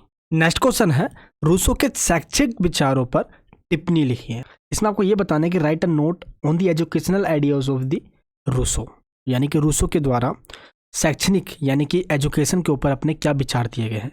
रूसो एक पॉलिटिकल थिंकर है, एक विचारक है, एक इंसान है। उस इंसान के द्वारा शिक्षा यानी कि एजुकेशन के ऊपर अपने विचार दिए गए हैं, जो दुनिया भर के अंदर काफ़ी फेमस हुआ। तो इसके द्वारा क्या क्या कहा गया है आपको इसमें ये बताना है। तो रूसो के अनुसार शिक्षा में 3 महत्वपूर्ण पक्ष है। सबसे पहला क्या है, एक बच्चे के अंदर जो उसके खुद की अपनी शक्ति है, जिसको हम हिडन टैलेंट कहते हैं, पहला पॉइंट। दूसरा, सामाजिक वातावरण, जो हम समाज से सीखते हैं। तीसरा, जो हमें नेचर सिखाता है, भौतिक वातावरण। इसका मतलब सिंपल ये हुआ, हिडन टैलेंट जो हमारा इंटरनल टैलेंट है, पहला। दूसरा, जो सोशल इन्वायरमेंट का हमारे ऊपर प्रभाव पड़ता है, इम्पैक्ट पड़ता है। एंड थर्ड है हमारे पास नेचुरल इन्वायरमेंट का इम्पैक्ट, यानी कि नेचर का इम्पैक्ट। तो ये 3 पॉइंट्स जिसने बताए एजुकेशन के, जिससे कि हम सभी लोग प्रभावित होते हैं। इंग्लिश मीडियम वाले बच्चे भी तो नोट्स में देख सकते हैं। मैं दोनों ही नोट्स को यहाँ पे ओपन करके चलता हूँ, बट एक टाइम पे एक ही नोट्स को डिफाइन कर सकता हूँ। बट मैं दोनों ही स्टूडेंट्स के लिए थोड़ा सा बैलेंस बना के चल रहा हूँ, ईजी वर्ड में समझा रहा हूँ, आपको ईजिली समझ में आता जाएगा। देखिए, इंग्लिश में भी सिंपल इंट्रोडक्शन में यही लिखा हुआ है कि the educational views of Rousseau are consider to be a new and modern, यानी कि बिल्कुल न्यू और ये मॉडर्न है। इट मीन्स कि रूसो ये कहता है एजुकेशन के बारे में कि it is a process of development into an enjoyable, rational and harmoniously balanced, useful and hence natural life. That means Rousseau के द्वारा इस चीज़ पे काफ़ी जोर दिया गया कि एक इंसान, एक बच्चे को हमेशा नेचुरल एजुकेशन लेना चाहिए। नेचुरल एजुकेशन का मतलब क्या है, अब ये आगे बताएगा हमें रूसो अपने शैक्षणिक विचार के अंदर। तो चलिए अब हम स्टार्ट करते हैं रूसो के द्वारा एजुकेशन पे क्या क्या अपने थॉट्स दिए गए हैं। तो फर्स्ट पॉइंट है रूसो की शैक्षिक विचारधारा। शैक्षिक विचारधारा का मतलब ये हुआ कि सच्ची शिक्षा वह होती है जो एक विद्यार्थी की मूल प्रवृत्ति का विकास करती है, यानी कि आपके अंदर जो छुपा हुआ है, जो टैलेंट है, जो उसको निकालती है। आपने सुना होगा, अक्सर आप भी ऐसा कहते रहते होगी, अरे मैं लाइफ में क्या ही कर सकता हूँ, ये क्या कर सकता हूँ, मेरे में ऐसा है ही क्या। जबकि भगवान या खुदा या ऊपर वाले के द्वारा एक एक इंसान के अंदर वो सब कुछ दिया गया है जो वो करना चाहता है। हाँ, किसी को पहले पता चल जाता है, किसी को बाद में पता चलता है। तो रूसो का यहाँ पे ये कहना है कि एजुकेशन का मतलब सिंपल ये नहीं होता कि जो आदेश दिया गया है उसको फॉलो कीजिए, या नॉलेज को बस प्राप्त करते जाइए, नॉलेज इकट्ठी करते जाओ, बस ये। नॉलेज का सिंपल मतलब ये होता है कि जो आपके पास स्वाभाविक शक्ति है, आपके अंदर जो दी गई है, उस इंटरनल पावर का डेवलपमेंट करना, एजुकेशन ही ये कर सकता है, अलग अलग तरीके से उसको निखार सकता है। तो रूसो ने अपनी विचारधाराओं, अपनी बुक्स के अंदर सामाजिक शिक्षा की तुलना में प्राकृतिक शिक्षा को प्रायोरिटी दी है। ये बहुत ज़्यादा इंपॉर्टेंट लाइन है जो भी आपको मैंने बताया। रूसो सामाजिक शिक्षा यानी कि सोशल एजुकेशन, सोशल एजुकेशन का मतलब क्या होता है, जो हम समाज से सीखते हैं, जो हम सोसाइटी में रहने वाले, आसपास के रहने वाले लोगों, स्कूल्स, कॉलेज में सीखते हैं। बट रूसो इसको रिजेक्ट कर देता है। सोशल एजुकेशन की बजाय नेचुरल एजुकेशन लोगों को मिलना चाहिए। दैट मीन्स प्राकृतिक शिक्षा पे ये जोर देता है। यही है रूसो की पहली आइडियोलॉजी, नेचुरल एजुकेशन यानी कि प्राकृतिक शिक्षा। रूसो इसलिए यहाँ पे एक लाइन कहता है जो कि इंग्लिश वाली नोट्स में लिखा हुआ भी है, आप देख सकते हो यहाँ पे, nature of a child should we determine the nature of teaching rather than a logical order of subject matters। इसका मतलब ये हुआ कि ऐसा नहीं उसको सिर्फ ऑर्डर दिया जाए, logical order of subject matters. That means अगर आप देखा जाए तो बच्चों को जो नेचुरल एबिलिटी है उसको ये डेवलप करने का पूरी अपॉर्चुनिटीज मिलना चाहिए। तो ये चीज़ आपको यहाँ पे ध्यान रखना है। इसलिए रूसो के द्वारा नेचुरल एजुकेशन पे काफ़ी जोर दिया गया है। रूसो ने अपनी विचारधाराओं द्वारा सामाजिक शिक्षा की तुलना में प्राकृतिक शिक्षा को महत्व इसलिए दिया क्योंकि वो कहा करता था कि शिक्षा देने से पहले प्रकृति के स्वभाव को समझना चाहिए। ऐसा नहीं है कि सभी बच्चों को एक जैसा पढ़ाया जाए। जो उसके पास टैलेंट है या जो लगता है कि ये उस फील्ड में आगे जा सकता है, उसको वो पढ़ाना चाहिए। बट आज का सिस्टम क्या है, सभी बच्चों को एक एक चीज़ गधों की तरह पढ़ाया जा रहा है। जो स्टूडेंट्स का यही टैलेंट है वो निकल के नहीं आ पाता। इसलिए रूसो इसकी आलोचना करता है। रूसो का कहना यह है कि मनुष्य को सामाजिक बंधनों के बजाय स्वभाव के अनुसार चलना चाहिए। दुनिया या समाज क्या कह रही है इसको छोड़कर हमें अपने स्वभाव, हमें अपने नेचर के अकॉर्डिंग चलना चाहिए। अगर मेरा मन ये करने को कह रहा है बट लोग कुछ और ही कह रहे हैं तो हमें लोगों की बात नहीं सुननी चाहिए, हमें अपने अंतरात्मा की बात सुननी चाहिए, तभी हम जिंदगी में सफल हो सकते हैं। अब 10th के बाद हमें साइंस लेना है, आर्ट्स लेना है, कॉमर्स लेना है, अब कोई दूसरा बताएगा भाई ये कि तुम क्या पढ़, बल्कि हमें खुद पता होना चाहिए कि 10th तक मुझे किस चीज़ में इंटरेस्ट था। सोशल साइंस में था, मैथमेटिक्स में था या साइंस में था, ये चीज़ अगर मुझे पता है तो इजीली मैं आर्ट्स लूंगा भाई, या मैं कॉमर्स लूंगा, मैथमेटिक्स में भी है। अगर साइंस में हो तो मैं साइंस स्ट्रीम चूज करूंगा। तो यही रूसो कहता है कि एक इंसान को अपने स्वभाव के, अपने नेचर के अकॉर्डिंग चलना चाहिए, ना कि समाज के अकॉर्डिंग चलना चाहिए। क्योंकि दुनिया में लोग इसी से परेशान है कि सबसे बड़ा रोग क्या कहेंगे लोग, और इसी ताने की वजह से लोग कोई काम करते नहीं है भाई। इसलिए इसको फर्स्ट पॉइंट बताया गया है, education according to nature of child, यानी कि उसके नेचर के अकॉर्डिंग उसको एजुकेशन मिलना चाहिए। एंड सेकंड पॉइंट क्या है हमारे पास, शिक्षा की अवधारणा, यानी कि education according to different stages of child, यानी कि एक इंसान की सीखने की जो प्रवृत्ति है, जो उसका नेचर है, वो जन्मजात होता है। यानी जैसे एक बच्चा पैदा हुआ, वो कहीं ना कहीं शुरू से ही कुछ ना कुछ सीखना चाहता है, अपने हाथ पैर मारकर, या उसको ये नहीं पता होता कि ऐसा क्यों होता है, तो वो अपने आप से क्वेश्चन करता है, अरे यार ये ऐसा हुआ, ऐसा क्यों हुआ। आप अक्सर आपने देखा होगा, घर में छोटे छोटे बच्चे होते हैं तो अपने पेरेंट्स से वो एक सवाल 10 बार पूछकर घर वालों को पागल कर देते हैं। ऐसा इसलिए नहीं कि वो जानबूझकर ऐसा कर रहे हैं, उनकी प्रवृत्ति है, ये उनका नेचर ही ऐसा है कि वो चीज़ों को सीखना चाहते हैं। तो रूसो यहाँ पे यही कहता है कि एक बच्चे को इसी के अकॉर्डिंग सीखने देना चाहिए। एक बच्चे की प्रकृति सीखने की है तो उसको सीखने दो, अगर वो करके सीखेगा ये चीज़ उसका एक्सपीरियंस बन जाएगा और आगे चल के इसका ये बहुत काम आएगा। इसलिए रूसो यहाँ पे यही कहता है कि सीखने की जो शक्ति है ये जन्म से ही प्राप्त होती है, और सीखता वह तभी है जब उसके और सिखाने वाले के बीच अंतर क्रिया होती है। यानी कि आज का जो समाज है ये टोटली चेंज हो गया है। रूसो ये इमेजिन करके बताता है कि पहले के समाज में अपने आप ही लोग सीख लिया करते थे, आसपास के अनुभवों से, आसपास के लोगों को देखकर और अपने अनुभव से लोग खुद काम किया करते थे। लेकिन आज क्या है कि एक बंदा तभी सीखेगा जब उसको कोई सिखाने वाला होगा। इसी को सोशल बाउंडेशन यानी कि सामाजिक बंधन के नाम से जाना जाता है। रूसो कहता है कि अगर कोई आपको सिखा रहा है तो आप उसके ऑर्डर को फॉलो करोगे, ऐसे में जो आपकी इंडिपेंडेंसी है ये नहीं रहेगी, यानी कि जो आप स्वतंत्र हो ये नहीं रहेगी, आपको किसी और की भी बातों को मानना पड़ेगा। इसलिए रूसो कहता है हमें नेचुरली अपने आप में जो हमें आता है हमें उसी को सीखना चाहिए, उसी को और एक्सप्लोर करना चाहिए। इसके बाद शिक्षा के उद्देश्य, यानी कि एजुकेशन का मेन पर्पस क्या है। शिक्षा का जो मेन उद्देश्य बताया गया रूसो के द्वारा वो है शारीरिक विकास, यानी कि फिजिकल डेवलपमेंट, अपने इंद्रियों का विकास करना, यानी कि जो हमारे ऑर्गन्स जैसे कि माइंड हो गया, हमारे हाथ पैर नाक मुंह हो गए, हमें इन सब चीज़ों पे कंट्रोल पाना होगा, हमें अपने फीलिंग्स पे कंट्रोल होना चाहिए, अदरवाइज इसके साथ कोई भी खेल जाएगा। इसलिए बौद्धिक विकास करना जरूरी है, भावनात्मक विकास होना जरूरी है, साथ ही साथ जो कलाएं हैं, आर्ट एंड राइट्स, आर्ट का विकास होना, आर्ट का डेवलपमेंट, और इसी राइट्स की वजह से सभी लोग आपस में स्वतंत्र होते हैं। एक इंसान पे किसी दूसरे का अधिकार नहीं होना चाहिए, सभी को स्वतंत्र रूप से जीने का अधिकार है। नेचर यानी कि गॉड आप कह लो या भगवान, नेचर ने सभी को आज़ादी दी है जीने की, तो इसमें कोई इंसान कौन होता है दूसरे पे राज करने वाला। इसलिए रूसो कहता है कि एजुकेशन के द्वारा सोसाइटी की सभी बुराइयों को दूर किया जा सकता है। बट रूसो की उस टाइम पे कमी ये रही कि इसने मैथमेटिक्स पे या बेसिक प्रिंसिपल्स पे या हिस्ट्री जियोग्राफी इनके नॉलेज की बात तो कही कि बच्चों को ये पढ़ना चाहिए, बट इसने पॉलिटी यानी कि शासन कैसे चलाना चाहिए, देश कैसे चलाना चाहिए, इन सब चीज़ों पे इसने ज़्यादा जोर नहीं दिया। इस वजह से इसकी आलोचना भी की जाती है। आलोचना के कुछ पॉइंट्स आपको पता होना चाहिए। नेक्स्ट है शिक्षा की पाठ्य चर्चा। ये देखिए education a process of guidance, पहले आपको ये पता होना चाहिए। देखो इसके अंदर इसने ये बताया है कि एजुकेशन का भी अपना एज होता है, यानी कि इस टाइम से लेकर इस टाइम तक हमें बच्चों को ये एजुकेशन देनी चाहिए। जैसे इसने एज को कैटेगराइज किया तो इसने इस वाले पॉइंट में बताया कि education according to different stages of child. तो रूसो ने अपनी बुक ईमेल में इसने ये बताया कि 0 से लेकर 5 साल तक, यानी कि 5 साल तक एक बच्चे को शारीरिक विकास यानी कि फिजिकल डेवलपमेंट, जैसे कि फिजिकल एजुकेशन जो हम पढ़ते हैं योगा वगैरह, हमें बिल्कुल ये करना चाहिए, इसकी नॉलेज हमें देनी चाहिए। तो और बच्चा जब 12 साल का हो जाए तो उसको अपनी इंद्रियों पे कैसे कंट्रोल हो, हमें इस चीज़ की ट्रेनिंग देनी चाहिए।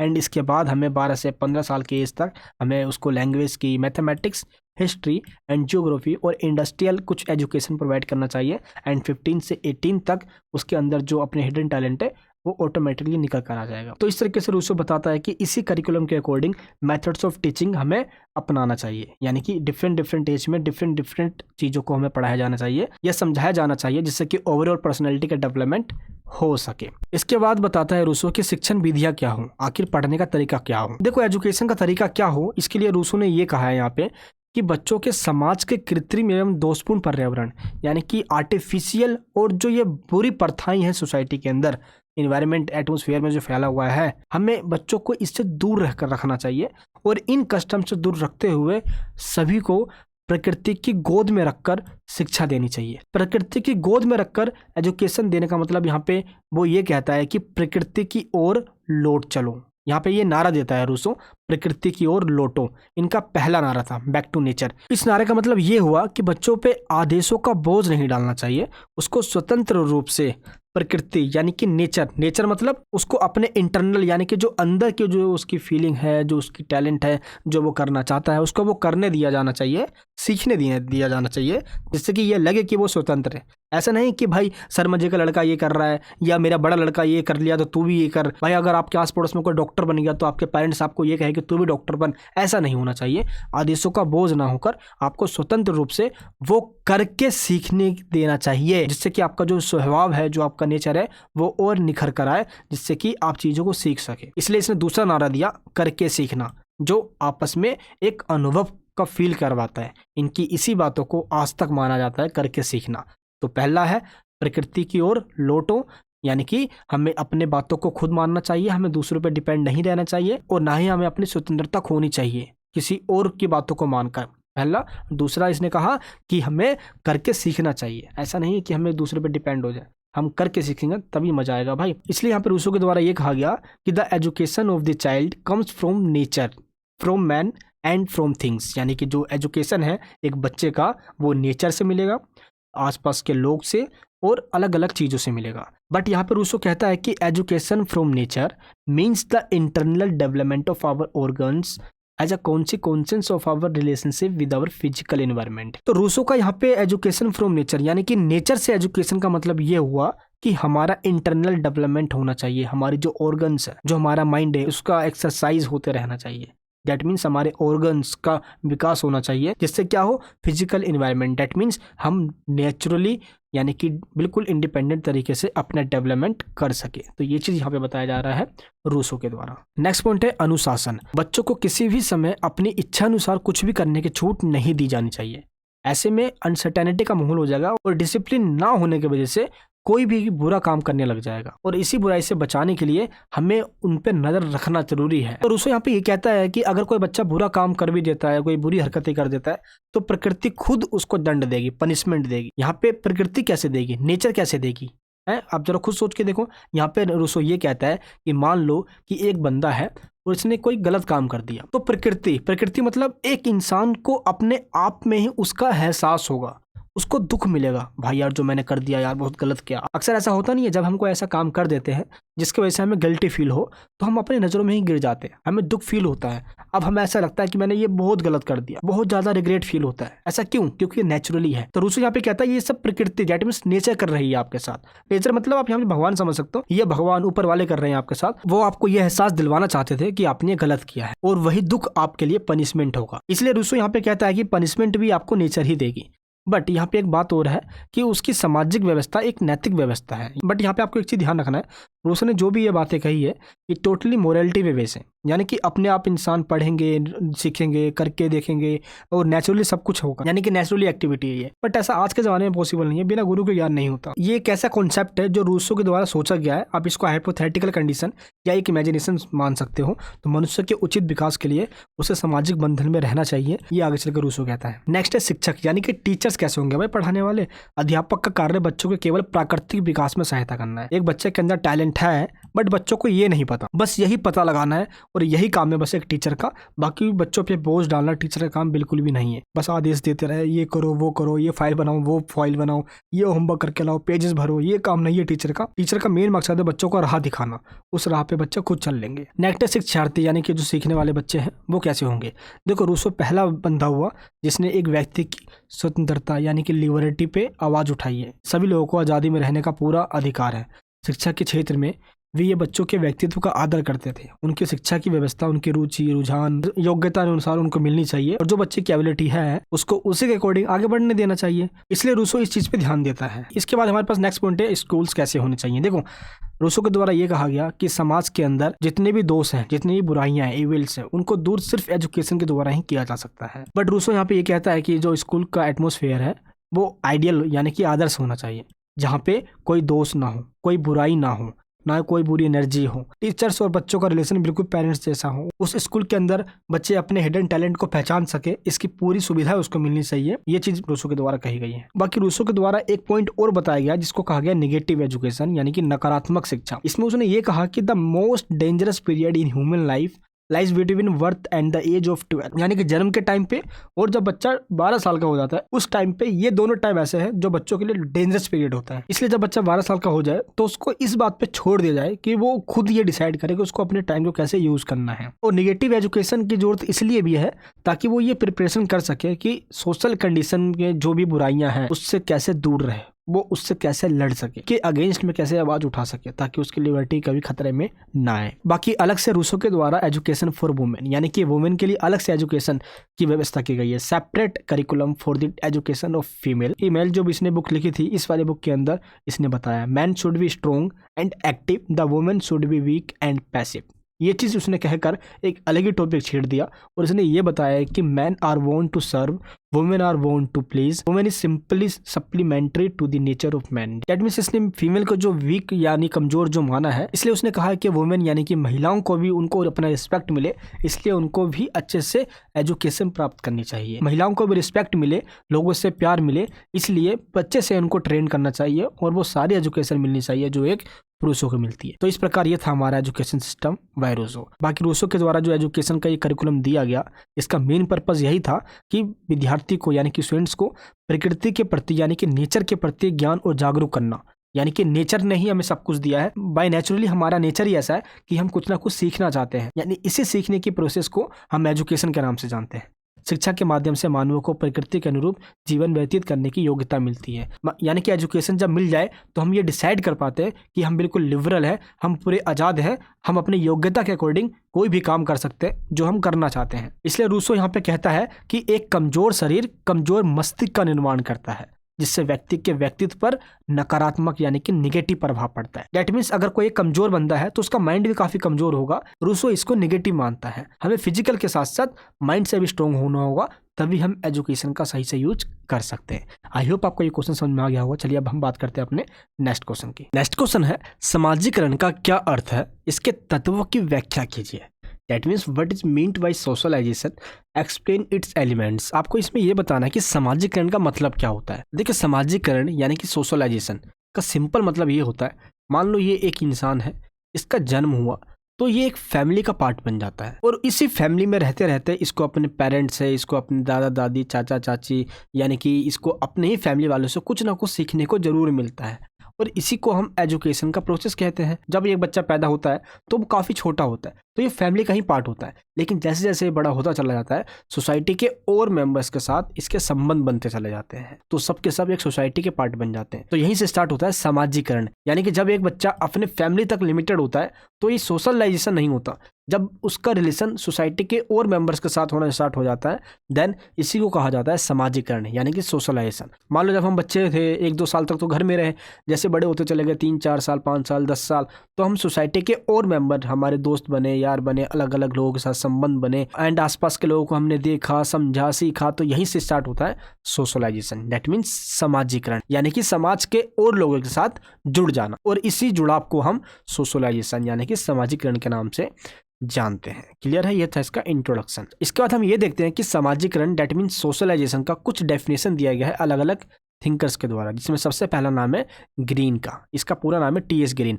इसने ये कहा है कि समाजीकरण वह प्रक्रिया है जिसके द्वारा बच्चा सांस्कृतिक विशेषताओं, आत्म एवं व्यक्तित्व को प्राप्त करता है। दैट मीन्स ग्रीन का ये कहना है कि सोशलाइजेशन के द्वारा एक बच्चा अलग अलग लोगों के साथ जुड़ता है जिससे कि उसका जो पर्सनैलिटी उसका डेवलपमेंट होता है, क्योंकि आपकी कमी क्या है समाज उसको बताती है। अगर आप उसको पॉजिटिव में लेकर जाते हो तो कहीं ना कहीं उसके अंदर हम रिफॉर्म कर पाते हैं। तो ये जो डेफिनेशन है हिंदी और इंग्लिश मीडियम दोनों में ही दिया गया है, बट इंग्लिश में कुछ थिंकर्स के नेम अलग होंगे बट दोनों ही इंपॉर्टेंट है, इसलिए इंग्लिश मीडियम वाले भी जो मैं यहाँ पे थिंकर्स के नेम को हाईलाइट कर रहा हूँ आप जरूर इनको पढ़ के थोड़ा सा एक बार याद कर लेना, क्योंकि थिंकर्स के स्टेटमेंट आपको एज इट इज सेम लिखना होता है। इसके बाद फीचर के अकॉर्डिंग इसका क्या कहना है कि समाजीकरण वह प्रक्रिया है जिसके फलस्वरूप व्यक्ति सामाजिक व्यवहारों को स्वीकार करता है और उसके साथ अपना व्यवहार बनाता है। जैसे कि इसका यहाँ पे क्या कहना है कि socialisation is the process of working together, developing group, responsibilities of being guided by the art fair needs of others. That means socialisation process ही ऐसा है जिससे कि हम एक साथ मिलकर काम कर सके। यहाँ पे एस.टी. मजूमदार का क्या कहना है कि socialisation is a process whereby original nature is transferred into human nature and the individual into a person. यानी कि सोसाइटी में एक दूसरे से लोग क्या हो जाते हैं, मिल जाते हैं, जुड़ जाते हैं। इसके बाद ग्लिन का क्या कहना है कि समाजीकरण का मतलब ये होता है कि एक व्यक्ति समाज के एक क्रियाशील सदस्य के रूप में कार्य करता है। यानी कि एक इंसान को सोशल एनिमल यानी कि सामाजिक प्राणी इसलिए कहा जाता है क्योंकि समाज के अन्य लोगों के साथ मिलकर रहता है वो। अगर आज से कोई एक बंदा ये कह दे कि मुझे सोसाइटी से अब कोई मतलब नहीं है, तो ऐसा हो ही नहीं सकता, क्योंकि उसको अपनी ज़रूरतों को पूरा करने के लिए समाज के पास जाना ही पड़ेगा। मान लो अगर आपको कोई सामान लेना है तो आपको मॉल जाना ही पड़ेगा, राशन की दुकान जाना ही पड़ेगा, कपड़े लेना है तो गारमेंट्स की दुकान जाना ही पड़ेगा, बाइक में कोई खराबी आ गई अगर आपको कोई सामान खरीदना है तो दुकान जाना ही पड़ेगा, और जिसके पास आप जा रहे हो वो सोसाइटी का एक बंदा ही है भाई, इसलिए सोसाइटी से कोई अलग नहीं हो सकता। ये एक ऐसा प्रोसेस होता है जिसमें लोगों को सोसाइटी के साथ मिलकर ही रहना पड़ता है। हम एक सोसाइटी के पार्ट है, इसलिए हमको सोशल एनिमल यानी कि सामाजिक प्राणी कहा जाता है इंसानों को। ठीक है। इसके बाद प्रोफेसर A.W. ग्रीन का क्या कहना है कि लोक संबंध व्यवहारों को सीखने की प्रक्रिया का नाम सामाजिकरण है। यानी कि समाज में जितने भी व्यवहार हैं, अलग अलग लोग हैं, उनको समझना ही सामाजिकरण है। अब समाज में कितने तरीके के लोग रहते हैं ये हमें तभी पता चल पाएगा जब हम समाज के अलग अलग लोगों को देखेंगे, जब हमें ये पता चलेगा कि अच्छा समाज में ऐसे लोग भी रहते हैं। इसके बाद फिशर का यहाँ पे क्या कहना है कि सामाजिकरण वह प्रक्रिया है जिसके द्वारा व्यक्ति सामाजिक व्यवहारों को सीखता है और उनके ही जैसा करना चाहता है। तो ये चीज आपको यहाँ ध्यान रखना है कि अलग अलग थिंकर्स ने जो कहा है इनमें से 3-4 थिंकर्स के नाम आपको पता होना चाहिए। सामाजिकरण यानी कि सोशलाइजेशन का जो डेफिनेशन है, जो मीनिंग है, ये तो हमने समझ लिया। चलिए अब हम इस बात करते हैं इसके तत्व, दैट मीन्स एलिमेंट्स की हम बात करते हैं एक एक करके, एलिमेंट्स ऑफ सोशलाइजेशन। इसका जो सबसे पहला एलिमेंट है वो है परिवार। यानी कि जैसे ही जब हम पैदा होते हैं तो पैदा होते ही हम पहले परिवार के मेंबर बनते हैं। परिवार के अंदर जो हमारे पेरेंट्स हैं, जो हमारे भाई बहन हैं, चाचा चाची हैं, दादा दादी हैं, पहले हम उनको समझते हैं, तो यहीं से बातचीत शुरुआत होती है। तो समाज के और लोगों से मिलने से पहले हम परिवार से मिलते हैं, इसलिए सोशलाइजेशन होने के पहले का जो स्टेप है वो क्या है, फैमिली का मेंबर बनना, यानी कि परिवार का मेंबर बनना, यानी कि सामाजिकरण का यह प्रारंभिक प्रयास है। क्योंकि एक बच्चा अपने फैमिली में रहकर ही कोऑपरेशन, संस्कार एंड त्याग, सामाजिक गुण यानी अपने अंदर जो क्वालिटीज़ है ये डेवलप कर पाता है। तो पहला स्टेप क्या है सोशलाइजेशन का, फैमिली। एंड सेकंड यहाँ पे है उत्सव, दैट मीन्स फेस्टिवल्स। हम ये देखते हैं कि सोसाइटी के अंदर अलग अलग तरीके के लोग होते हैं जो अलग अलग फेस्टिवल्स सेलिब्रेट करते हैं। अगर आप देखोगे तो दिवाली, होली, इसके बाद जो हमारे देश के नेशनल फेस्टिवल्स हैं जैसे 15 अगस्त, 26 जनवरी, 2 अक्टूबर, इसके अंदर काफ़ी आयोजन सभाएं की जाती है और अलग फेस्टिवल्स के अंदर कीर्तन भजन भी किया जाता है। तो इन सब को लोग देखते हैं, समझते हैं और उनको ये समझ में आता है कि लोगों के अलग अलग कल्चर्स हैं और उनके मन में ये क्वालिटीज़ डेवलप हो पाता है। जो खुशी की लहर है वो समझ में आती है कि हमें किस तरीके से कहाँ से खुशी मिल पा रही है। अब नेक्स्ट हमारे पास जो स्टेप है वो है स्कूल का, क्योंकि सोशलाइजेशन में स्कूल का भी बहुत बड़ा रोल होता है। क्यों? क्योंकि स्कूल के अंदर एक नहीं अनेक बच्चे अलग अलग रिलीजन, अलग कल्चर के, अलग लैंग्वेज के आते हैं, बट होते तो वो सारे के सारे अलग अलग फैमिली से ही हैं। वही जब अलग अलग फैमिली के लोग एक ही क्लासरूम के अंदर जब बैठते हैं तो कहीं ना कहीं यहीं से सोशलाइजेशन की जो प्रक्रिया है, जो प्रोसेस है वो स्टार्ट होती है। विद्यालय यानी कि स्कूल भी एक प्रकार का समाज ही होता है जो छात्रों और अध्यापकों के बीच में क्या करता है, रिलेशन बनाता है। तो ये रिलेशन बनना पहले स्कूल से ही स्टार्ट होता है और इसके बाद लोग सोसाइटी के मेंबर बनते हैं। स्कूल्स में कैसे होता है, जैसे कि नाटक किया जाता है, डिस्प्यूट्स, कोई डिबेट कंपटीशन होता है, कोई कलेक्टिव कंपटीशन करवाया जाता है। तो अलग अलग तरीके से स्कूल्स में जो एक्स्ट्रा करिकुलम होता है तो लोग उससे भी जुड़ते हैं। ऐसे राइटिंग को कंपटीशन हो गया और टेलीफोन के द्वारा भी लोग आपस में एक दूसरे से जुड़ते हैं। डिसिप्लिन बहुत बड़ा रोल होता है इसका, तो ये चीज़ आपको ध्यान रखना है। तो स्कूल का काफ़ी बड़ा रोल होता है सोशलाइजेशन का। इसके बाद जो फोर्थ पॉइंट है सोशलाइजेशन का वो है खेल, डैट मीन्स स्पोर्ट्स के द्वारा कैसे लोग जुड़ते हैं ये देखते हैं हम। देखिए, खेल कूद के लिए एक इंसान अकेला तो खेलता नहीं है, वो अपने दोस्त यार या आस पड़ोस के साथ ही खेलेगा। जब वो खेलने के लिए भी रिलेशन बनाता है तो कहीं ना कहीं वो समाज के साथ जुड़ता चला जाता है। यहीं से होता है संघर्ष स्टार्ट। हेल्थी जीवन के लिए लोग आपस में संघर्ष करते हैं और यहीं से कंपटीशन स्टार्ट होता है। डैट मीन्स खेल कूद यानी कि स्पोर्ट्स लोगों को आपस में जोड़ती है, कंपटीशन करवाती है और यहीं से सोशलाइजेशन का जो प्रोसेस है वो स्टार्ट हो जाता है। एंड फिफ्थ पॉइंट है हमारे पास स्काउटिंग एंड गर्ल गाइडिंग। देखो, स्काउटिंग क्या करता है, लोगों को सामूहिक रूप से, कोलेक्टिव रूप से कोई काम करने का अपॉर्चुनिटी देता है। जैसे अपने साथी को खोजना, दुश्मनों का पता लगाना, कोई खेल खिलाकर चीज़ों को समझना, तो स्काउटिंग के द्वारा ये चीज़ें आसानी से की जा सकती है। साथ ही गर्ल गाइडिंग के द्वारा भी फीमेल्स यानी कि जो गर्ल्स होती हैं उनको भी सोशलाइजेशन यानी कि समाज का एक हिस्सा बनाया जाता है ताकि वो अच्छे से लोगों के साथ जुड़ सके। एंड इसके बाद 6 पॉइंट वो है वाल गोष्ठियाँ। वाल गोष्ठियाँ का मतलब यहाँ पे क्या होता है, इसका मतलब होता है चिल्ड्रंस गैदरिंग्स। दैट मीन जब एक इंसान अपनी खेल कूद के लिए दूसरे लोगों के साथ अपना संबंध बनाता है। बालक अपने साथियों के साथ रहना एवं खेलना पसंद करते हैं और इसीलिए वो एक समूह यानी कि एक ग्रुप बना लेते हैं और उनका अपने ग्रुप के साथ इतना जुड़ाव हो जाता है, इतना लगाव हो जाता है कि अगर उनके ग्रुप के बारे में किसी ने कुछ कह भी दिया तो वो उसको छोड़ते नहीं है। दैट मीन्स उनको भी बुरा भला वो कह ही देते हैं। आपने क्लासरूम के अंदर देखा हुआ, एक क्लासरूम के अंदर 2-4 ग्रुप बन जाते हैं और इन सभी ग्रुप का अपना अपना नाम होता है। कोई बदमाशों का ग्रुप होता है, कोई शरीफों का ग्रुप होता है, कोई पढ़ाकों का ग्रुप होता है। और अगर किसी ग्रुप के किसी एक मेंबर को भी कुछ कह दिया जाता है किसी भी ग्रुप के द्वारा, तो आपस में वो सभी ग्रुप के मेंबर एक होकर जिसने भी जिसको कहा है उसके विरोध में आवाज उठाते हैं। मान लो इस ग्रुप के मेंबर को इस वाले ग्रुप के मेंबर ने कुछ कह दिया, तो ये सभी ग्रुप के मेंबर इकट्ठे होंगे और इसके विरोध में खड़े हो जाएंगे। ऐसा क्यों? क्योंकि इनके बीच में लगाव होता है और यही लगाव आपस में सोशलाइजेशन करवाती है, हमें समाज का हिस्सा बनाती है। हमें ये समझ में आता है कि वो मेरे लिए है, मैं उसके लिए हूँ। यहीं से स्टार्ट होता है सामाजिकरण यानी कि सोशलाइजेशन। इस प्रकार निष्कर्ष के रूप में कहा जा सकता है कि सामाजिकरण एक प्रक्रिया है जो जीवन भर चलते रहती है। कुछ संस्थाएं, परिवार, उसके बाद जब हम देखते हैं शादी वगैरह होती है तो कहीं ना कहीं एक फैमिली से दूसरी फैमिली का जुड़ाव होना, इसी से सोशलाइजेशन होता चला जाता है और हम समाज के एक मजबूत कड़ी बन जाते हैं और इसी कड़ी को लोगों ने आज तक कायम रख रखा है। इसी को हम सामाजिकरण यानी कि सोशलाइजेशन के रूप में जानते हैं। आई होप आपको ये क्वेश्चन समझ में आ गया होगा। नेक्स्ट क्वेश्चन है, जॉन डीवी के अनुसार शिक्षा के क्या उद्देश्य होने चाहिए? What should be the aims of education according to John Dewey? अब आपको इसके बारे में बताना है कि जॉन डीवी ने क्या कहा है। ये एक बंदा है, अब इसने भी एजुकेशन के बारे में कुछ अपनी राय दी है कि ऐसा एजुकेशन सिस्टम होना चाहिए।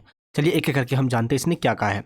सबसे पहले आपको ये पता होना चाहिए कि जॉन डीवी ने प्रजातांत्रिक यानी कि लोकतांत्रिक डेमोक्रेटिक रूप से सभी को एजुकेट करने की बात कही है, बिना किसी भेदभाव यानी कि बिना किसी डिस्क्रिमिनेशन के।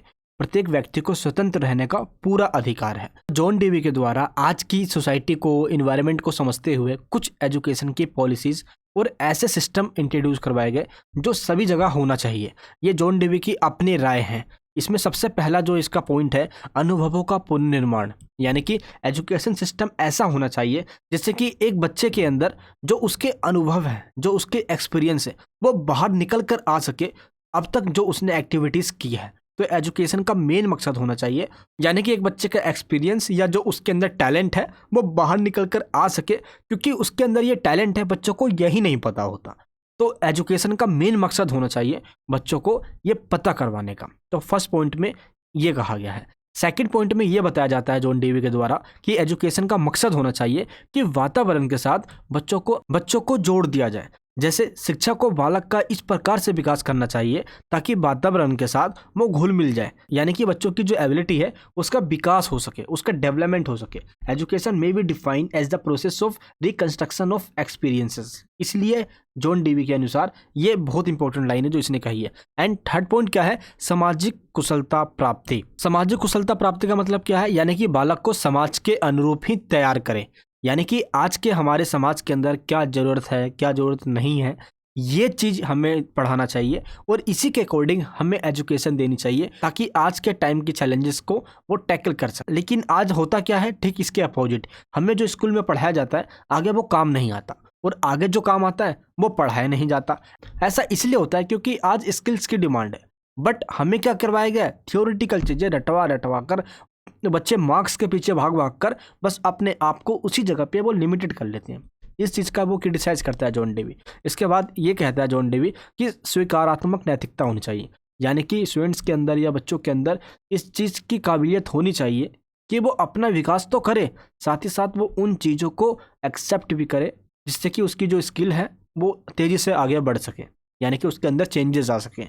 बच्चे का विकास होना, शिक्षा का प्रमुख उद्देश्य है बच्चे की शक्ति और क्षमता का विकास करना। अगर एजुकेशन सिस्टम ऐसा नहीं कर पा रहा है तो बच्चों में गलती हो या ना हो, बट एजुकेशन के स्कीम में गलती ज़रूर होगी, उसमें सुधार करने की ज़रूरत है।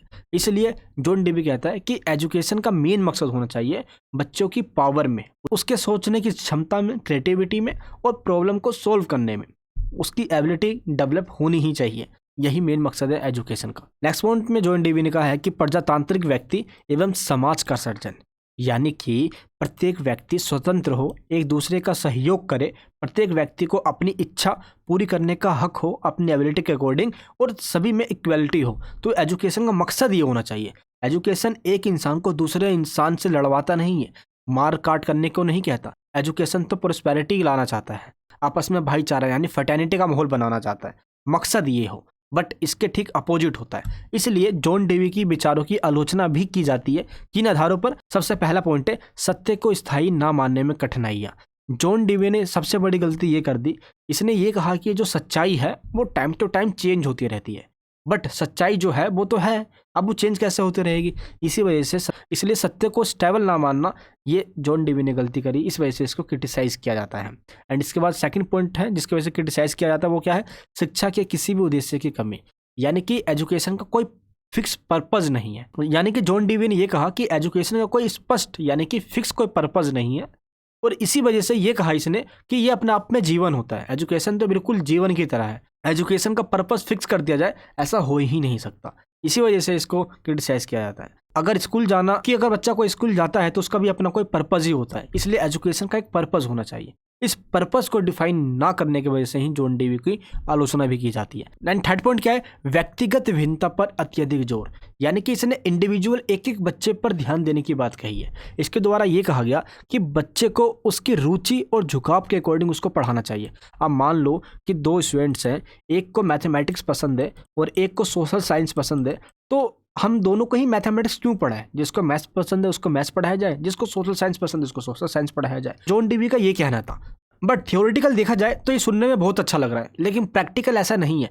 मान लो एक क्लासरूम के अंदर अगर 30 बच्चे बैठे हुए हैं और इन 30 बच्चों की अपनी अपनी एबिलिटी है, अपनी अपनी रुचि है, अपना अपना इनका इंटरेस्ट है, और 30 बच्चों के अगर अलग अलग सब्जेक्ट्स में इंटरेस्ट है और इन 30 बच्चों को अगर अलग अलग सब्जेक्ट्स पढ़ाया जाए एक ही क्लासरूम के अंदर, तो ये कैसे पॉसिबल है? मान लो इस बच्चे को मैथ्स में इंटरेस्ट है, बट इस बच्चे को इंग्लिश में इंटरेस्ट है, अब इसको सोशल साइंस में इंटरेस्ट है भाई, बट करे तो करे क्या भाई? यहाँ पे ऑप्शन तो यही है, टीचर को सभी बच्चों को एक जैसा ही सब्जेक्ट पढ़ाना पड़ता है, ऑप्शन ही नहीं है। इंटरेस्ट के अकॉर्डिंग पढ़ाना ये सुनने में अच्छा लगता है, बट प्रैक्टिकली ऐसा हो नहीं पाएगा क्लासरूम के अंदर। इसलिए जॉन डेवी की आलोचना की जाती है। इसने ये कि बच्चों को उसके इंटरेस्ट के अकॉर्डिंग पढ़ाया जाए, बट जो पॉसिबल नहीं है वो कैसे प्रैक्टिकली हो सकता है? तो इस प्रकार कंक्लूजन के रूप में कहा जा सकता है कि शिक्षक समाज का सेवक होता है। तो इस प्रकार निष्कर्ष के रूप में जॉन डेवी के अनुसार कहा गया कि शिक्षक यानी कि एक टीचर समाज सेवक होता है। जिस तरीके से हमारे देश के सांसद यानी कि मेंबर ऑफ पार्लियामेंट, जिसको हम एमपीज कहते हैं, ये सब संसद के अंदर बैठ के कानून बनाते हैं देश को सही से चलाने के लिए, देश को आगे बढ़ाने के लिए, तरक्की के लिए। उसी तरीके से सेम हमारे देश के टीचर्स देश के कॉलेजेस के अंदर, स्कूल्स के अंदर, कोचिंग इंस्टीट्यूट के अंदर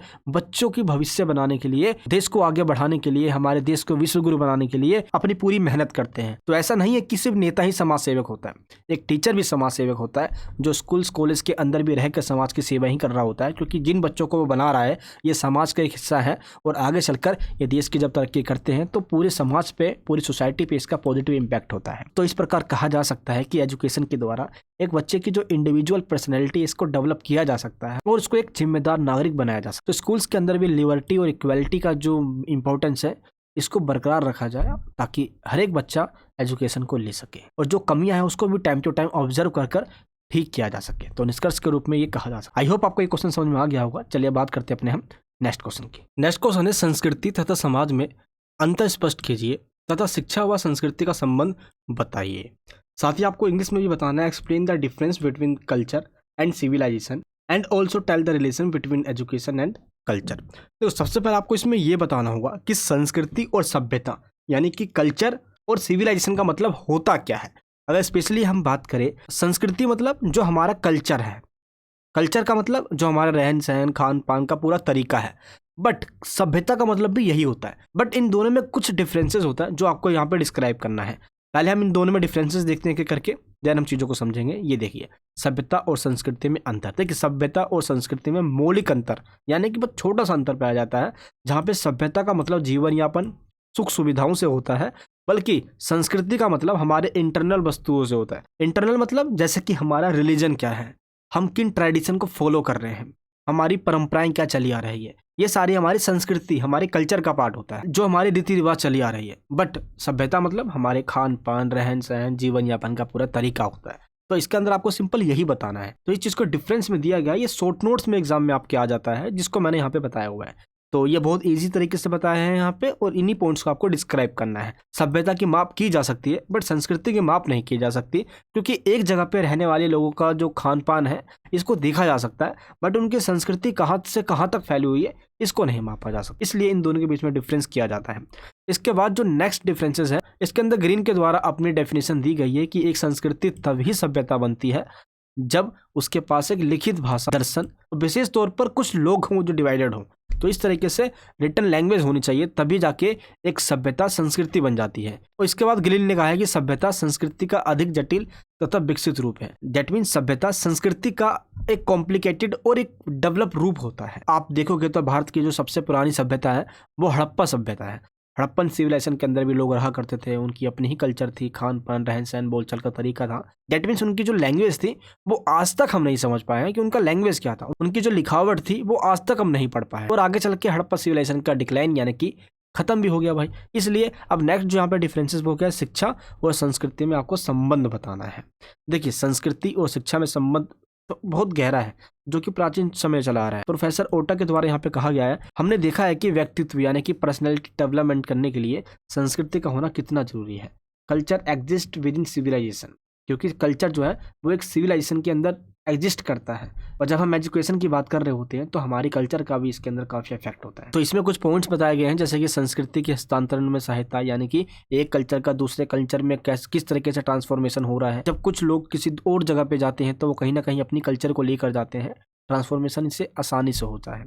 एंड व्यक्तित्व के विकास में सहयोग, दैट मीन्स एक व्यक्ति की पर्सनैलिटी डेवलपमेंट एजुकेशन से ही होती है, और जब एजुकेशन उसको दी जाती है तो कहीं ना कहीं उसके कल्चर, उसके बौद्धिक विकास, दैट मीन्स उसके इंटेलेक्चुअल डेवलपमेंट बहुत ईजिली हो पाता है। संस्कृति की निरंतरता में सहायता, यानी संस्कृति किसी भी जाति के इतिहास का विशुद्ध सार है। दैट मीन्स जो संस्कृति है वो रीति रिवाज, परंपराओं को मिलाकर बनती है। कोई इंसान अपनी संस्कृति या अपनी जाति को नहीं छोड़ता है, और इसी वजह से एजुकेशन और संस्कृति का गहरा संबंध होता है। शिक्षा में संस्कृति का समावेश, दैट मीन्स आज एजुकेशन के अंदर जो कल्चर का बोलबाला हो गया है, लोगों का जो कल्चर है हमारे एजुकेशन के अंदर उसको काफ़ी इंपॉर्टेंस दिया जाता है। आज भी भारत के अंदर डाइवर्सिटी है, और अलग अलग कल्चर के बारे में हम पढ़ते हैं, समझते हैं, ताकि इस विविधता को, डाइवर्सिटी का मतलब कि भारत के अंदर एक नहीं अनेक धर्म, लैंग्वेज के लोग रहते हैं, तो उनका जो इम्पोर्टेंस है, उनकी जो कल्चर है, उनको हम समझ पाते हैं। इसलिए कल्चर और एजुकेशन का काफ़ी इंपॉर्टेंस है। आई होप आपको एक क्वेश्चन समझ में आ गया होगा। नेक्स्ट क्वेश्चन क्या है, ज्ञान मीमांसा के स्वरूप, कार्य एवं महत्व का स्पष्टीकरण कीजिए। इंग्लिश में क्या है, explain the nature, function and importance of epistemology. अब इसके अंदर हमें पढ़ना है एपिस्टोमोलॉजी के बारे में। बहुत इजी क्वेश्चन है ये भी, चलिए आपको मैं चुटकी में समझा दूँ। ये देखिए, ज्ञान मीमांसा, इसको आसान शब्दों में ज्ञान का सिद्धांत कहा जाता है। इंग्लिश में इसको एपिस्टोमोलॉजी कहा जाता है। एपिस्टोमोलॉजी का मतलब होता है जो हमें ज्ञान के बारे में बताए, जिससे हमें ज्ञान मिलता हो। हम सभी ने कहीं ना कहीं साइकोलॉजी के बारे में सुना होगा। साइकोलॉजी मतलब जो किसी भी इंसान के माइंड को पढ़कर उसके माइंड और लोगों की बिहेवियर को बता दे, लोग जो एक्टिविटी करते हैं उसको समझने में हमारी हेल्प कर दे। तो साइकोलॉजी अपने आप में बहुत बड़ा टर्म है। और कहीं ना कहीं एक चीज़ आपने और सुना होगा, दर्शन, जिसको हम फिलोसफी कहते हैं। तो फिलोसफी के अंदर एपिस्टोमोलॉजी का बहुत बड़ा पार्ट होता है, और यही वजह है कि आज फिलोसफी का बहुत ज़्यादा इंपॉर्टेंस बढ़ गया है। चलिए हम बात करते हैं एपिस्टोमोलॉजी का। देखिए एपिस्टोमोलॉजी जो है ये ग्रीक वर्ड एपिस्टमे और लोगोस को मिलाकर बना है। एपिस्टमे का मतलब होता है ज्ञान, और लोगोस का मतलब होता है विज्ञान, दैट मीन्स साइंस। एपिस्टोमोलॉजी का मतलब हुआ ज्ञान का विज्ञान या ज्ञान का सिद्धांत। तो एपिस्टोलॉजी करता क्या, यानी ज्ञान मीमांसा जो ये सब्जेक्ट है ये किस काम का है, ये टॉपिक किस काम आता है हमारे। तो सबसे पहली बात, ये हमें ज्ञान देता है, अलग अलग चीज़ों को डिस्क्राइब करता है। ज्ञान मीमांसा का प्रमुख उद्देश्य है क्षेत्र ज्ञान के स्रोतों से संबंधित प्रश्नों एवं विवादों का समाधान ढूंढना, अलग अलग जो प्रॉब्लम्स हैं उन प्रॉब्लम्स के सॉल्यूशंस बताना, और अलग अलग जितने भी ऑप्शंस हैं उन सॉल्यूशन का, उन सभी को एक एक करके डिस्क्राइब करना। ज्ञान मीमांसा में ज्ञान की वैधता और ज्ञान की सत्यता और असत्यता पे विचार किया जाता है। मान लो सोसाइटी में कोई थ्योरी एग्जिस्ट करती है, अब उसमें कितनी सच्चाई है कितनी सच्चाई नहीं है, इस चीज़ का पता हमें एपिस्टोमोलॉजी दैट मीन्स ज्ञान मीमांसा से ही पता चलता है, क्योंकि ये हमें उसके बारे में ज्ञान देती है। नेक्स्ट पॉइंट क्या है, ज्ञान मीमांसा में ज्ञान के स्वरूप को स्पष्ट किया जाता है, जो यानी जो हम ज्ञान ले रहे हैं, जो नॉलेज हम ले रहे हैं, आखिर उसका नेचर क्या है। एपिस्टोमोलॉजी आज से नहीं, एरिस्टोटल के टाइम से ही पढ़ा जा रहा है, जिसको फिलोसफी के अंदर कवर किया जाता था। एरिस्टोटल, प्लेटो, इन सब के द्वारा इसको कवर किया जाता था। ज्ञान मीमांसा का महत्व अपने आप में ही है, क्योंकि दर्शन शास्त्र ज्ञान मीमांसा के बिना अधूरा है। अगर कोई फिलोसफी पढ़ रहा है तो एपिस्टोमोलॉजी पढ़ना ही पड़ेगा, क्योंकि फिलोसफी इसके बिना अधूरा है, क्योंकि एपिस्टेमोलॉजी के बिना आप फिलोसफी को कवर नहीं कर सकते। पूरा करने के लिए ये पढ़ना ही पड़ेगा, क्योंकि ये ज्ञान जो नॉलेज ये देता है, जिसमें हम ये ढूंढते हैं कि ज्ञान क्या है, आखिर नॉलेज क्या है, आखिर नॉलेज गेन करने की क्या सीमाएं हैं, कैसे ज्ञान हम प्राप्त कर सकते हैं, कैसे ज्ञान का संबंध अलग अलग विचार या थॉट से होता है, दुनिया में सच्चाई क्या है, बिलीव क्या है, विश्वास क्या है, तर्क लॉजिक क्या है, इन सभी बातों का या इन सभी चीज़ों का जो आंसर है या कहीं ना कहीं हमें एपिस्टेमोलॉजी दैट मीन्स फिलोसफी के अंदर भी मिलता है। तो ये चीज़ कवर किया जाता है। तो आज की इस सोसाइटी के अंदर एजुकेशन का कितना इंपॉर्टेंस है, आज लोग एजुकेशन को किस तरीके से लेते हैं, तो कहीं ना कहीं एपिस्टेमोलॉजी के अंदर इस चीज़ को कवर किया जाता है। इस प्रकार एजुकेशन के अंदर काफ़ी इसका इंपॉर्टेंस है। तो आई होप आपको ये क्वेश्चन समझ में आ गया होगा। बहुत ईजी क्वेश्चन है, ये इंपॉर्टेंस वगैरह इसमें सारे कुछ कवर कर दिया गया है। चलिए अब हम बात करते हैं अपने नेक्स्ट क्वेश्चन की। नेक्स्ट क्वेश्चन है पाउलो फ्रायरे के शिक्षा दर्शन क्या है, that means what is the education philosophy of Paulo Freire. तो पाउलो फ्रायरे 1921 से लेकर 1997 तक रहे और ये ब्राजीलियन एजुकेटर थे, दैट मीन्स एक फिलोसोफर थे, जिन्होंने एक एजुकेशन की पॉलिसी इंट्रोड्यूस करवाई, यानी कि एजुकेशन की पॉलिसी थी कि ऐसे ऐसे होना चाहिए। तो इनकी जो पॉलिसी थी, इनकी जो फिलोसफी थी, वो क्या थी, आपको इस क्वेश्चन के आंसर में ये बताना है। देखो, इन्होंने अपनी book pedagogy of the oppressed a detailed analysis, इस बुक के अंदर इन्होंने अपने विचार दिए। आपको ये ध्यान रखना है, जो कि इंग्लिश में यहाँ पे लिखा हुआ है, आप यहाँ इस जगह पे आप देख सकते हो। और इसकी बुक का नाम इंग्लिश में ही है, तो आप हिंदी मीडियम वालों को भी इंग्लिश में ही लिखना होगा। देखिए इनके पाठ्यक्रम, चलिए हम बात करते हैं अब इनका जो विचार है वो क्या है। देखिए, फेर्रा ने पाठ्यक्रम में पूर्ण रूप से परिवर्तन करने की बात को स्वीकार किया है। इनका ये कहना था कि जो अब तक हमें पढ़ाया जा रहा है उसके अंदर चेंज किया जाना चाहिए, और आंख बंद करके बस जो पढ़ाया जा रहा है उसको रटे जाए, ऐसा नहीं होना चाहिए। तो ये चाहते थे कि थ्योरेटिकल की जगह प्रैक्टिकल नॉलेज दिया जाए बच्चों को, और इसलिए ये सिलेबस में चेंजेस चाहते थे। फेर्रा ने अपने पाठ्यक्रम में सार्च, एरिक फॉर्म, माओ, मार्टिन लूथर, ये कुछ ऐसे फिलोसोफर हैं, कुछ ऐसे थिंकर रहे हैं जिनको ये शामिल करना चाहते थे कि सिलेबस के अंदर भी इनके बारे में पढ़ाया जाए। फ्रांस फैनल की पुस्तक संसार के अभागे लोग, इस बुक के अंदर फ्रांस फैनल ने ये कहा कि गणित, इतिहास, भूगोल को पढ़ाना चाहिए, बट इनको और इजी करके पढ़ाना चाहिए, लोगों को समझ में कम आता है ये, इसलिए इन्होंने कहा कि हमें सिलेबस के अंदर चेंजेस कर देना चाहिए। बाकी इनका ये कहना था कि एजुकेशन सिस्टम ऐसा होना चाहिए और जो पढ़ाया जा रहा है वो इतना यूटिलाइज करके लोगों को पढ़ाया जाना चाहिए जो कि आगे काम आ सके, यानी कि वो लोगों को ये समझ में आए कि जिस टैलेंट को लोगों को दिया गया है वो कहीं ना कहीं लाइफ के अंदर बच्चों को काम जरूर आए। इसलिए इन्होंने ये कहा कि करिकुलम दैट मीन्स जो पढ़ाया जाने वाला है इसमें चेंज जरूर किया जाना चाहिए। अपने पाठ्यक्रम में समाजवाद और साम्यवाद के विचारों को ऐड करने की बात की गई। सोशलिज्म और कम्युनिज्म, सोशलिज्म और कम्युनिज्म का मतलब होता है कि सोसाइटी के अंदर जो इक्वालिटी की बात करे, स्टेट कंट्रोल सोसाइटी की बात करे, यानी कि प्राइवेट सेक्टर ना हो, यानी कि प्राइवेट सेक्टर की जगह ये पब्लिक सेक्टर की बात करते हैं। सोसाइटी के अंदर जितने भी बैंक, इंडस्ट्री, उद्योग हैं, ये सब स्टेट के कंट्रोल में होगा। डेट मीन्स प्राइवेट सेक्टर होने की वजह से सोसाइटी में जो अमीर गरीब का जो फासला बढ़ता है, इससे लोग बच जाएंगे और सोसाइटी के अंदर स्टेट के द्वारा ही इक्वालिटी स्थापित की जाएगी।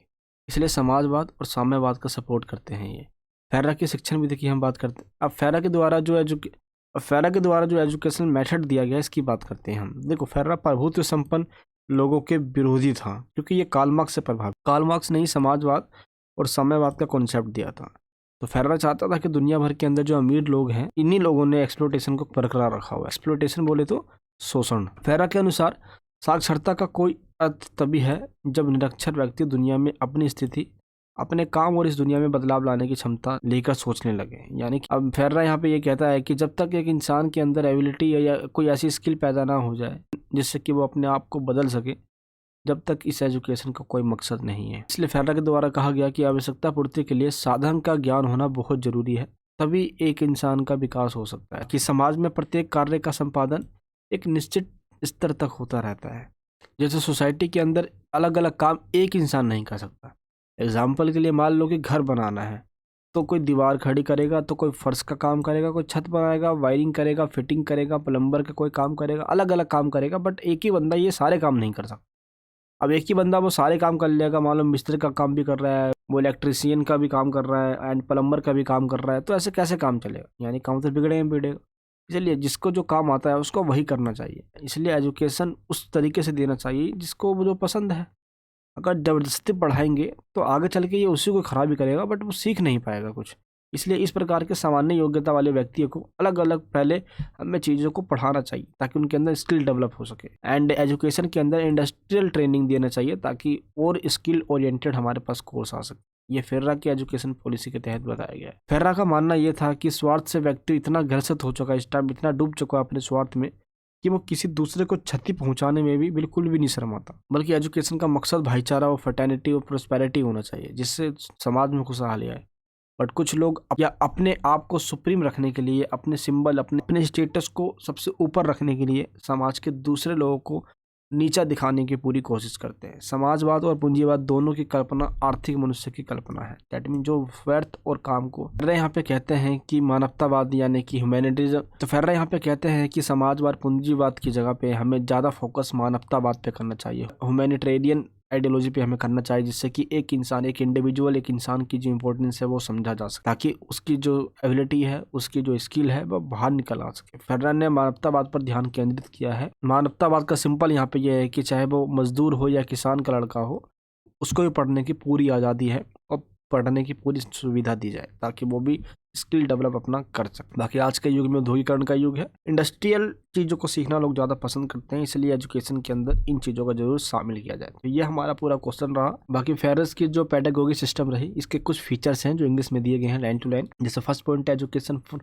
Liberation, education for conscientisation and problem posing education and transformative social justice learning. तो इस प्रकार कहा जा सकता है कि लर्निंग का ये जो प्रोसेस है लंबे समय तक चलता रहता है। शिक्षण विधि ऐसी होनी चाहिए जिससे सीखने वाला अपनी जिंदगी के अनुभव से दूर ना हो सके, उससे ये लगने लगे कि भाषा, संस्कृति और परंपरा का शिक्षा निषेध करती है। इस प्रकार फेर्रा ने मानवतावादी दृष्टिकोण को सबके समक्ष रखते हुए अपने शैक्षिक दर्शन को प्रगति प्रदान करने और परंपरा एवं संस्कृतियों के सर्जन की बात को स्वीकार किया है। यानी फेर्रा के द्वारा ह्यूमैनिटेरियन अप्रोच को काफ़ी प्रमोट किया गया है, इंपॉर्टेंट माना गया है। ये चीज़ आपको बताने इस वाले क्वेश्चन में। नेक्स्ट क्वेश्चन जो हमारे सामने है वो है रूसो के स्त्री शिक्षा संबंधी विचारों का विवरण दीजिए। That means explain the thoughts of Rousseau on women education. Rousseau के द्वारा जो स्त्री शिक्षा की बात की गई, जो कि काफ़ी कंजर्वेटिव यानी कि रूढ़िवादी सोच को दर्शाती है रूसो की। रूसो अपने आप में एक ऐसा थिंकर रहा जिसने स्त्री की एजुकेशन की बात तो कही, बट किस दिशा में करी, चलिए हम ये जानते हैं। रूसो के द्वारा शिक्षा संबंधी जो विचार दी गई है, सबसे पहला पॉइंट है शारीरिक शिक्षा। रूसो को यह मानना था कि सभी लड़कियों को सबसे पहले फिजिकल एजुकेशन, दैट मीन्स शारीरिक शिक्षा देना जरूरी है, क्योंकि एक स्त्री यानी कि एक फीमेल एक मेल को तभी खुश रख सकती है जब वो स्वस्थ यानी कि हेल्थी रहेगी और सुंदर दिखे, और वो जब खुद हेल्थी और सुंदर होगी तो उसी प्रकार के बच्चे भी पैदा करेगी, दैट मीन्स संतान भी उत्पन्न करेगी। और हेल्थी शरीर रहेगा, और एक स्त्री का अगर हेल्थी शरीर रहेगा तो वो अपने पति की सेवा और बच्चों का पालन पोषण भी कर पाएगी। साथ ही साथ सफाई की शिक्षा, खेलना कूदना, योगा, घूमना फिरना, ये कुछ और फिजिकल एक्टिविटीज़ भी हमें स्टार्टिंग से ही सिखाना चाहिए। ये रूसो का सबसे पहला कॉन्सेप्ट है स्त्री शिक्षा को लेकर। सेकंड पॉइंट में रूसो ये कहता है कि गृह कार्य की शिक्षा भी हमें देनी चाहिए, जैसे कि सिलाई, कढ़ाई, बुनाई, चित्रकारी आदि की भी शिक्षा दी जानी चाहिए। साथ ही साथ नाचने, गाने, चित्रकारी करने की भी शिक्षा, साथ ही भोजन बनाने की कला, बच्चे को पालन पोषने की कला, ये सब एक लड़की को सिखाया जाना चाहिए। तो इसीलिए the aim of women education, and इसके बाद है contents of women education. And third point हमारे पास आज्ञा पालन। आज्ञा पालन का मतलब यहाँ पे ऐसे गुणों का विकास करना जिससे कि महिला आज्ञा पालन करे और वो परिश्रमी हो, वो काफ़ी वो मेहनती हो। प्रत्येक स्त्री को अपने माता पिता एवं पति की आज्ञा का सदैव पालन करना चाहिए। रूसो का विचार है कि यदि उसके साथ किसी आदेश से अन्याय भी हो जाता है तो उसे ये इस बिना हिचकिचाहट के स्वीकार कर लेना चाहिए कि उससे गलती हो गई है। बाकी एक स्त्री को इतना मेहनती बनना चाहिए कि वो अपनी पति की सेवा करे और सेवा करने से डरे ना। इससे ये साबित होता है कि जब रूसो की जो मानसिकता है वो वन साइडेड है और इसने महिला को एक गुलाम की तरह यहाँ पे दिखाने की पूरी कोशिश करी है, जिसको हम डोमेस्टिक ड्यूटीज में भी देखने वाले। पुरुषों के स्वभाव का अध्ययन करना। रूसो के अनुसार प्रत्येक स्त्री को चाहिए कि वह पुरुषों के स्वभाव का अध्ययन करे, उसी के अनुकूल और उसी के अकॉर्डिंग, और पुरुषों के ही लिए, पुरुषों यानी कि अपने पतियों के लिए, अपने हस्बैंड यानी कि मेल के लिए, मेल डोमिनेंट सोसाइटी रही है, इन्हीं के अकॉर्डिंग वो काम करे। पुरुषों की आज्ञा के अनुसार उसको चलना चाहिए और उसी के अनुसार उसको कार्य करना चाहिए। को इस बात का पूरा ज्ञान होना चाहिए कि किस समय पुरुष क्या चाहते हैं और उसकी क्या इच्छाएं हैं, ताकि उसी टाइम वो पुरुषों की जो इच्छाएं हैं उसको पूरी कर सके, ताकि उसी टाइम जो पुरुषों की इच्छा है उसको पूरी कर सके। तो ये पॉइंट बता रहा है यहाँ पर रूसो। कहा जा सकता है कि स्त्री को पुरुष मनोविज्ञान का पूरा ज्ञान होना चाहिए। बिना इस ज्ञान के वह पुरुष के लिए उपयोगी नहीं सिद्ध हो सकती। स्पष्ट है कि रूसो स्त्री को दर्शन, गणित, विज्ञान दैट मीन्स फिलोसफी, मैथमेटिक्स और साइंस की नॉलेज देने की बजाय वो ओनली आदर्श गृहिणी यानी कि एक हाउसवाइफ और फिजिकल एजुकेशन देने की सिर्फ बात करता है। और इसने आगे लिखा है कि स्त्री को पुरुषों की भावनाओं के, उनके वार्तालाप, कार्यदृष्टि और भाव भंगिमाओं आदि माध्यम से जानना चाहिए। यानी कि एक लड़की यानी कि एक स्त्री को सिर्फ और सिर्फ इस तरीके से ढालना चाहिए जिससे कि वो अपने पति के काम आ सके, एक गुलाम बन के रह सके, आज्ञाओं का पालन कर सके। धार्मिक शिक्षा के बारे में यानी कि रिलीजियस एजुकेशन के बारे में रूसो आगे लिखता है कि प्रत्येक लड़की को अपनी माता का धर्म और प्रत्येक पत्नी को अपने पिता का धर्म पालन करना चाहिए। नैतिक शिक्षा के बारे में भी रूसो ने कहा कि नैतिक शिक्षा एक स्त्री के लिए वही होगा। तो इस प्रकार रूसो की स्त्री शिक्षा संबंधी जो विचार है वो आज बिल्कुल ही मान्य नहीं है, इसको खारिज कर दिया जाता है। और रूसो के द्वारा जो स्त्री के प्रति अपने विचार दिए गए हैं आज इसका काफी खंडन और काफी इसका क्रिटिसाइज यानी कि आलोचना की जाती है। आज फीमेल सिर्फ घर के 4 दीवारी तक सीमित बिल्कुल भी नहीं। आज उनके पास वो सारी टैलेंट, वो सारी नॉलेज, स्किल है और हेल्थ, डिफेंस, एजुकेशन, बड़े बड़े सेक्टर में आज महिलाओं का उतना ही पार्टिसिपेट। तो महिलाएं भी आज बढ़ चढ़कर आज महिलाओं के द्वारा भी बढ़ चढ़कर पार्टिसिपेट किया जाए, चाहे इंडियन एडमिनिस्ट्रेशन हो या डिफेंस की बात हो। इस प्रकार ये हमारा क्वेश्चन यहाँ पे फिनिश हो जाता है जिसमें हमने पढ़ा कि रूसो के क्या विचार है महिला एजुकेशन के ऊपर। एंड इसके बाद जो नेक्स्ट क्वेश्चन है हमारा वो है यानी कि जे कृष्णमूर्ति क्या चाहते थे कि शिक्षा कैसी होनी चाहिए। देखो, कृष्णमूर्ति के अनुसार शिक्षा का अभिप्राय केवल पढ़ना लिखना, परीक्षाएं पास करना यानी एग्जाम पास करना, नौकरी मिल जाना, बस यहीं तक नहीं होता एजुकेशन का मकसद। इसका मकसद काफ़ी बड़ा है। वर्तमान समय में तकनीकी शिक्षा का महत्व बढ़ गया है ताकि लोगों को रोजगार मिल सके, लेकिन जीवन को समझने के लिए सिर्फ रोजगार मिल जाने से ही हम जीवन को नहीं समझ सकते, इसलिए एजुकेशन देना जरूरी। इसलिए ऐसी एजुकेशन होनी जरूरी है जिससे कि लोगों को अपने लाइफ को समझने में भी हेल्प हो सके। तो चलिए अब हम बात करते हैं जे कृष्णमूर्ति के द्वारा क्या कहा गया है कि कैसी सिस्टम होनी चाहिए। पहला पॉइंट है सैद्धांतिक एवं व्यवहारिक ज्ञान, यानी कि हमें थियोरिटिकल के साथ साथ प्रैक्टिकल नॉलेज भी देना जरूरी है ताकि लोग ये समझ सके कि क्या सही है और क्या गलत है। जिंदगी के अंदर आगे बढ़ने के लिए थियोरिटिकल नॉलेज ही सिर्फ काम नहीं आता, इसके साथ साथ चीज़ों के बारे में प्रैक्टिकल भी पता होना चाहिए। इस तरफ यहाँ पे हिंदी मीडियम और इस तरफ यहाँ पे इंग्लिश मीडियम भी आप यहाँ पे देख सकते हैं। एक्सपोर्ट का चिंतन एवं तर्क शक्ति का विकास, यानी कि लोगों की जो सोचने की शक्ति है ये बढ़ सके ताकि जो समस्या है वो उनका समाधान एट द टाइम कर सके, ऑन द स्पॉट किया जा सके। तो सिंपल यहाँ पे फिजिकल डेवलपमेंट होना चाहिए सबसे पहले, and development of fearless individual, and development of new values, and development of static sense, and new social order, world peace. ये पॉइंट इन्होंने काफी इंपॉर्टेंट कही है। तो ये सारे पॉइंट इंग्लिश के रहे, बट हिंदी वाले पॉइंट में देखो आध्यात्मिक विकास। देखो, अंतः मन का ज्ञान ही शिक्षा है। अपने आप को समझना ही शिक्षा का आरंभ होता है और वहीं से इसका अंत होता है। आज हमने अपने लाइफ पे अपने आप को समझने में कितना टाइम दिया? बिल्कुल भी नहीं। इसलिए यहाँ पे ये कहा जाता है कि हमें स्पिरिचुअलिटी पे थोड़ा फोकस करना चाहिए जिससे कि मन में शांति बना रहे। हम चाहे कितने भी पढ़ाई कर ले, लेकिन ये क्वेश्चन हमेशा रहता है कि इतनी पढ़ाई करके भी हमने क्या ही कर लिया। इसीलिए चीज़ों को प्रैक्टिकली समझ के उसको इम्प्लीमेंट करना चाहिए। नेक्स्ट पॉइंट क्या है? नैतिक एवं मानवीय मूल्यों का विकास होना चाहिए। कृष्णमूर्ति के अनुसार बालकों में शिक्षा द्वारा ऐसी गतिविधियों का समावेश होना चाहिए, यानी कि ऐसी एक्टिविटी होनी चाहिए लोगों के बीच में जिससे कि मोरल वैल्यूज और उनके बीच में नैतिकता का जो पार्ट है वो बढ़े, जिससे कि वो किसी के साथ भी गलत काम ना करे। नेक्स्ट है हिंसा का उन्मूलन। यहाँ पे कृष्णमूर्ति जी के द्वारा ये भी कहा गया कि समाज में जितनी भी हिंसा है लोग इससे काफ़ी दुखे, तो शिक्षा के माध्यम से वह समाज में जितनी भी हिंसाएं हैं, जितनी अराजकता है, ये उसको ख़त्म करना चाहते थे। इसलिए ये ऐसी एजुकेशन पॉलिसी चाहते थे। नेक्स्ट पॉइंट का संपूर्ण एवं सर्वांगीण विकास। एजुकेशन का मकसद सिर्फ सब्जेक्ट की नॉलेज ना देकर, एजुकेशन का मकसद सिर्फ पर्टिकुलर सब्जेक्ट का नॉलेज ना देना हो, बल्कि उसका मकसद हो एक बच्चे के चहुमुखी विकास का। अब उसको कहीं पे अगर उसके सामने कोई ऐसी प्रॉब्लम आ गई है तो वो इतना लायक हो कि वो उसको सॉल्व कर सके इंडिविजुअली, वो संकट के टाइम पे भी सेल्फ डिफेंस कर सके। तो एजुकेशन का मकसद ओवरऑल डेवलपमेंट होना चाहिए। तो ये पॉइंट कहा जा रहा है कृष्णमूर्ति जी के द्वारा। एंड सेकंड पॉइंट है शिक्षा मित्र रूप में, यानी कि एजुकेशन ऐसा होना चाहिए जिससे एक बच्चा फ्रेंड बना के एक अवसर की तरह, एक अपॉर्चुनिटी की तरह उसका फ़ायदा उठाए और उससे ज़्यादा से ज़्यादा बेनिफिट ले सके। एंड सभ्यता एवं संस्कृति का संरक्षण, यानी कि एजुकेशन के अंदर हमारी जो सभ्यता है, हमारी जो सिविलाइजेशन है, हमारी जो कल्चर है, इसका भी शामिल होना ज़रूरी है, जिससे कि हम इसको भी आने वाले टाइम में बचा के रखें। हमें अपनी संस्कृति, अपनी सिविलाइजेशन का ज्ञान होना भी जरूरी है। तो इस प्रकार कहा जा सकता है कि कृष्णमूर्ति के अनुसार शिक्षा का उद्देश्य व्यक्ति का व्यक्तित्व और उसका ओवरऑल डेवलपमेंट होना चाहिए। जब व्यक्ति व समाज के साथ प्रेम पूर्वक संबंध बनाकर चलेगा तभी संसार का विकास पॉसिबल हो पाएगा। आई होप आपको ये क्वेश्चन समझ में आ गया होगा। चलिए अब हम बात करते हैं अपने नेक्स्ट क्वेश्चन की। नेक्स्ट क्वेश्चन है, लोकतंत्रीय समाज में शिक्षा के क्या उद्देश्य होने चाहिए? What should be the objectives of education in a democratic society? सबसे पहले आपको इंट्रोडक्शन में यही बताना है कि जिस भी कंट्री में डेमोक्रेसी है उनमें सभी लोगों को राइट टू एजुकेशन मिलता ही मिलता है। बट पर्पस क्या होना चाहिए आपको इसमें ये बताना है। सबसे पहले इसमें 3 पर्पस बताए गए। पहला व्यक्ति यानी कि इंडिविजुअल ऑब्जेक्टिव होता है, फिर सोसाइटी के लिए उसका ऑब्जेक्टिव क्या है, नेशन के लिए क्या ऑब्जेक्टिव होना चाहिए। इन 3 तरीके से आपको इसको डिस्क्राइब करना है। इंग्लिश मीडियम वाले बच्चे भी इधर देख सकते हैं, इंग्लिश मीडियम में भी सारे पॉइंट यहाँ पे कवर किए गए हैं। तो सबसे पहले हम देखते हैं कि इंडिविजुअल में डेट मीन्स व्यक्ति का उद्देश्य क्या है। सबसे पहले शारीरिक विकास होना चाहिए। भारत में सभी लोगों का जो हेल्थ है वो सही रहे, इसका ध्यान रखना चाहिए।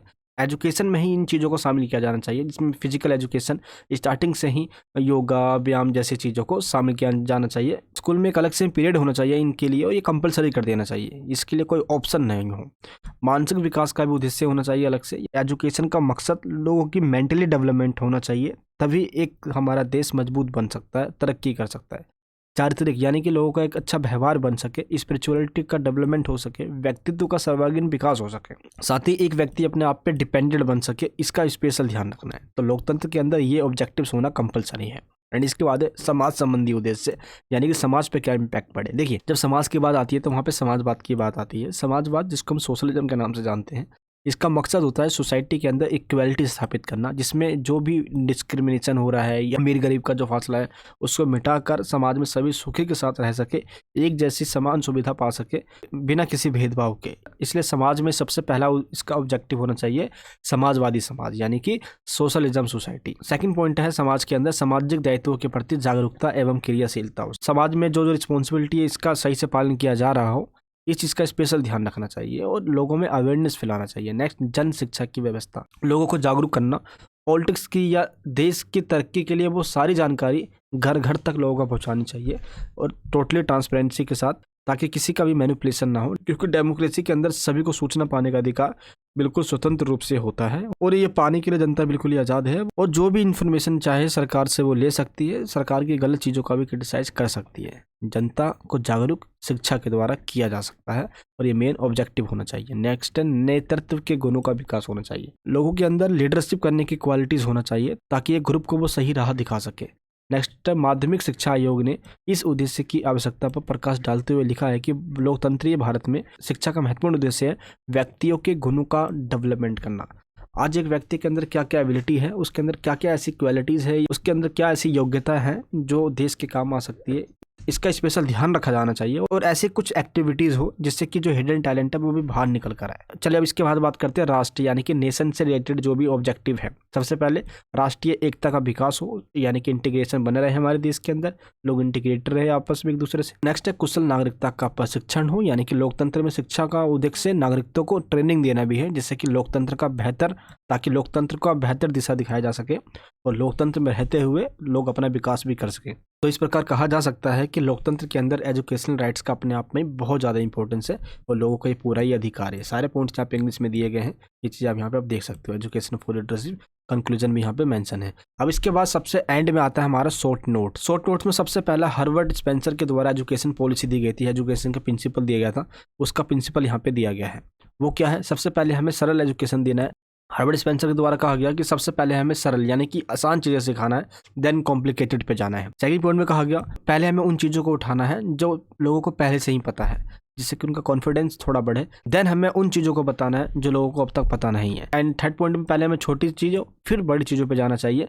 इससे क्या होता है कि चीज़ों को अच्छे से एग्जाम्पल के साथ समझा पाते हैं। अब मान लो पहले ज्योमेट्री समझाने लग गए तो बच्चा पगला जाएगा। पहले हमें कागज़ के टुकड़े को कांच छाट के पहले काटना चाहिए, उसको आकार देना चाहिए, अलग अलग आकार बना के दिखाओ बच्चों को, थोड़ा इंटरेस्ट पैदा करो। इसलिए हार्वर्ड स्पेंसर के द्वारा ये 3 प्रिंसिपल दिए गए, आपको ये पता होना चाहिए। और बाकी यहाँ पे सारे पॉइंट्स दिए गए हैं कि सिलेबस कैसा होना चाहिए, आखिर किन बातों का ध्यान रखना चाहिए। सबसे पहला है आत्म संरक्षण या रक्षा हेतु, यानी कि शरीर के विकास के लिए, हेल्थ के लिए, बाकी स्वच्छ रह सके, इन चीज़ों की नॉलेज उसको देनी चाहिए कि फिजिक्स की, केमिस्ट्री की, यानी कि बेसिक नॉलेज तो होनी ही होनी चाहिए। बाकी ऐसे चीज़ों को सिखाया जाए जिससे कि जो उसका सेल्फ कॉन्फिडेंस है वो भी बूस्टअप हो थोड़ा। शिशु पालन हेतु बाल मनोविज्ञान एंड रांत्रिक एवं सोशल जीवन, पॉलिटिक्स एंड सोशल एजुकेशन हमें देना चाहिए, यानी कि रांत्रिक और सामाजिक जीवन के बारे में। एंड अवकाश के समय कार्य, यानी कि इसने ये कहा, हर्बर्ट स्पेंसर द्वारा ये भी कहा गया कि अगर कोई छुट्टी भी करता है तो छुट्टी के टाइम पे हमें साहित्य, कला, काव्य, इन सब चीज़ों पे ज़्यादा ध्यान देना चाहिए। यानी जब हम कुछ नहीं कर रहे होते हैं तो उस टाइम भी हमें कुछ ना कुछ करते रहना चाहिए जिससे कि हमारी जो स्किल है वो भी आगे बढ़े। तो ये चीज़ यहाँ पे बताया गया है हर्बर्ट स्पेंसर के द्वारा। बाकी यहाँ पे कुछ इसकी आलोचना के पॉइंट्स दिए गए हैं जिसमें ये कहा गया है कि इसने उपयोगितावादी सिद्धांत को पूरा खारिज कर दिया है और ये कहा जाता है कि स्पेंसर ने जीवन के श्रेष्ठ तत्व संस्कृति का बलिदान किया और निम्न चीज़ों के लिए व्यवहारिक लाभ हेतु इसने उन चीज़ों पर ज़्यादा जोर दिया। बात पर भी इसकी आलोचना की जाती है कि शिक्षा जीवन के लिए तैयारी नहीं है बल्कि यह जीवन है। स्पेंसर ने ज्ञान का महत्व जीवन की तैयारी के लिए माना है, जीवन की तैयारी नहीं करना। एजुकेशन का मकसद ही जीवन, इस चीज़ के लिए भी इसकी आलोचना की जाती है यहाँ पे। एंड नेक्स्ट पॉइंट में है राष्ट्रवाद, यानी राष्ट्रवाद का मतलब होता है अपने नेशन से प्रेम करना, आज अपने देश से प्रेम करना। बट ये नेशनलिज्म की जो थ्योरी है इसके अलग अलग डेफिनेशन है। राष्ट्रवाद की जो एक्चुअल डेफिनेशन उसके तहत ये कहा जाता है कि एक देश के अंदर रहने वाले ऐसे लोग जिनका एक ही इतिहास हो, उनकी लैंग्वेज भी एक हो, उनका रिलीजन भी एक हो और वो इसी के साथ और इसी वजह से वो आपस में एक दूसरे से जुड़कर रहते आ रहे हों, लंबे टाइम से उसी देश में रहते आ रहे हों। जैसे कि सामान्य धर्म हो, उनका एक कॉमन लैंग्वेज हो, कॉमन रिलीजन हो एंड कॉमन उनका हिस्ट्री और कल्चर हो। इसीलिए आज देश के अंदर डाइवर्सिटी के साथ लोग रहते भी हैं और एक लंबे समय से इंटीग्रेटेड के साथ जुड़े रहते आ रहे हैं। अगर देखोगे तो हिंदू दिवाली, होली मिलाकर, ईसाई क्रिसमस मनाकर और अलग अलग धर्म के लोग अपने अपने त्योहारों को मिलाकर आपस में मिलकर एक दूसरे को अपनापन एहसास करवाकर लंबे टाइम से भारत में रहते आ रहे हैं। तो इसमें आपको सिंपल यही बताना है कि भारत के अंदर नेशनलिज्म दैट मीन्स राष्ट्रवाद का जो विकास है वो देश के अंदर एकता स्थापित करने के लिए है, जो लंबे टाइम से भारत में लोग रहते आ रहे हैं। धर्मनिरपेक्षता यानी कि सेक्युलरिज्म का मतलब क्या होता है?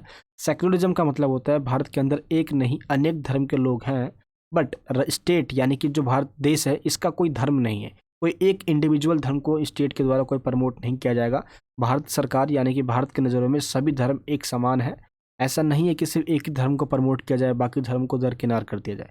धर्मनिरपेक्षता का मतलब ये होता है धर्म से अलग रहना, धर्म से दूर रहना। बट अगर ऐसा होता है कि किसी धर्म के अंदर किसी ऐसे प्रथा या ऐसी परंपराओं या कस्टम की वजह से लोगों को बहुत ज़्यादा दिक्कत होती है तो सरकार उस टाइम पे इंटरफेयर कर सकती है, क्योंकि वहाँ पे ह्यूमन राइट्स का मामला आ जाता है। देखो संविधान में 42वें संविधान संशोधन के द्वारा 1976 में धर्मनिरपेक्षता वर्ड को चेंज करके पंथ निरपेक्ष कर दिया गया और इसका मकसद सिंपल वही है कि भारत के अंदर सभी धर्म एक समान है।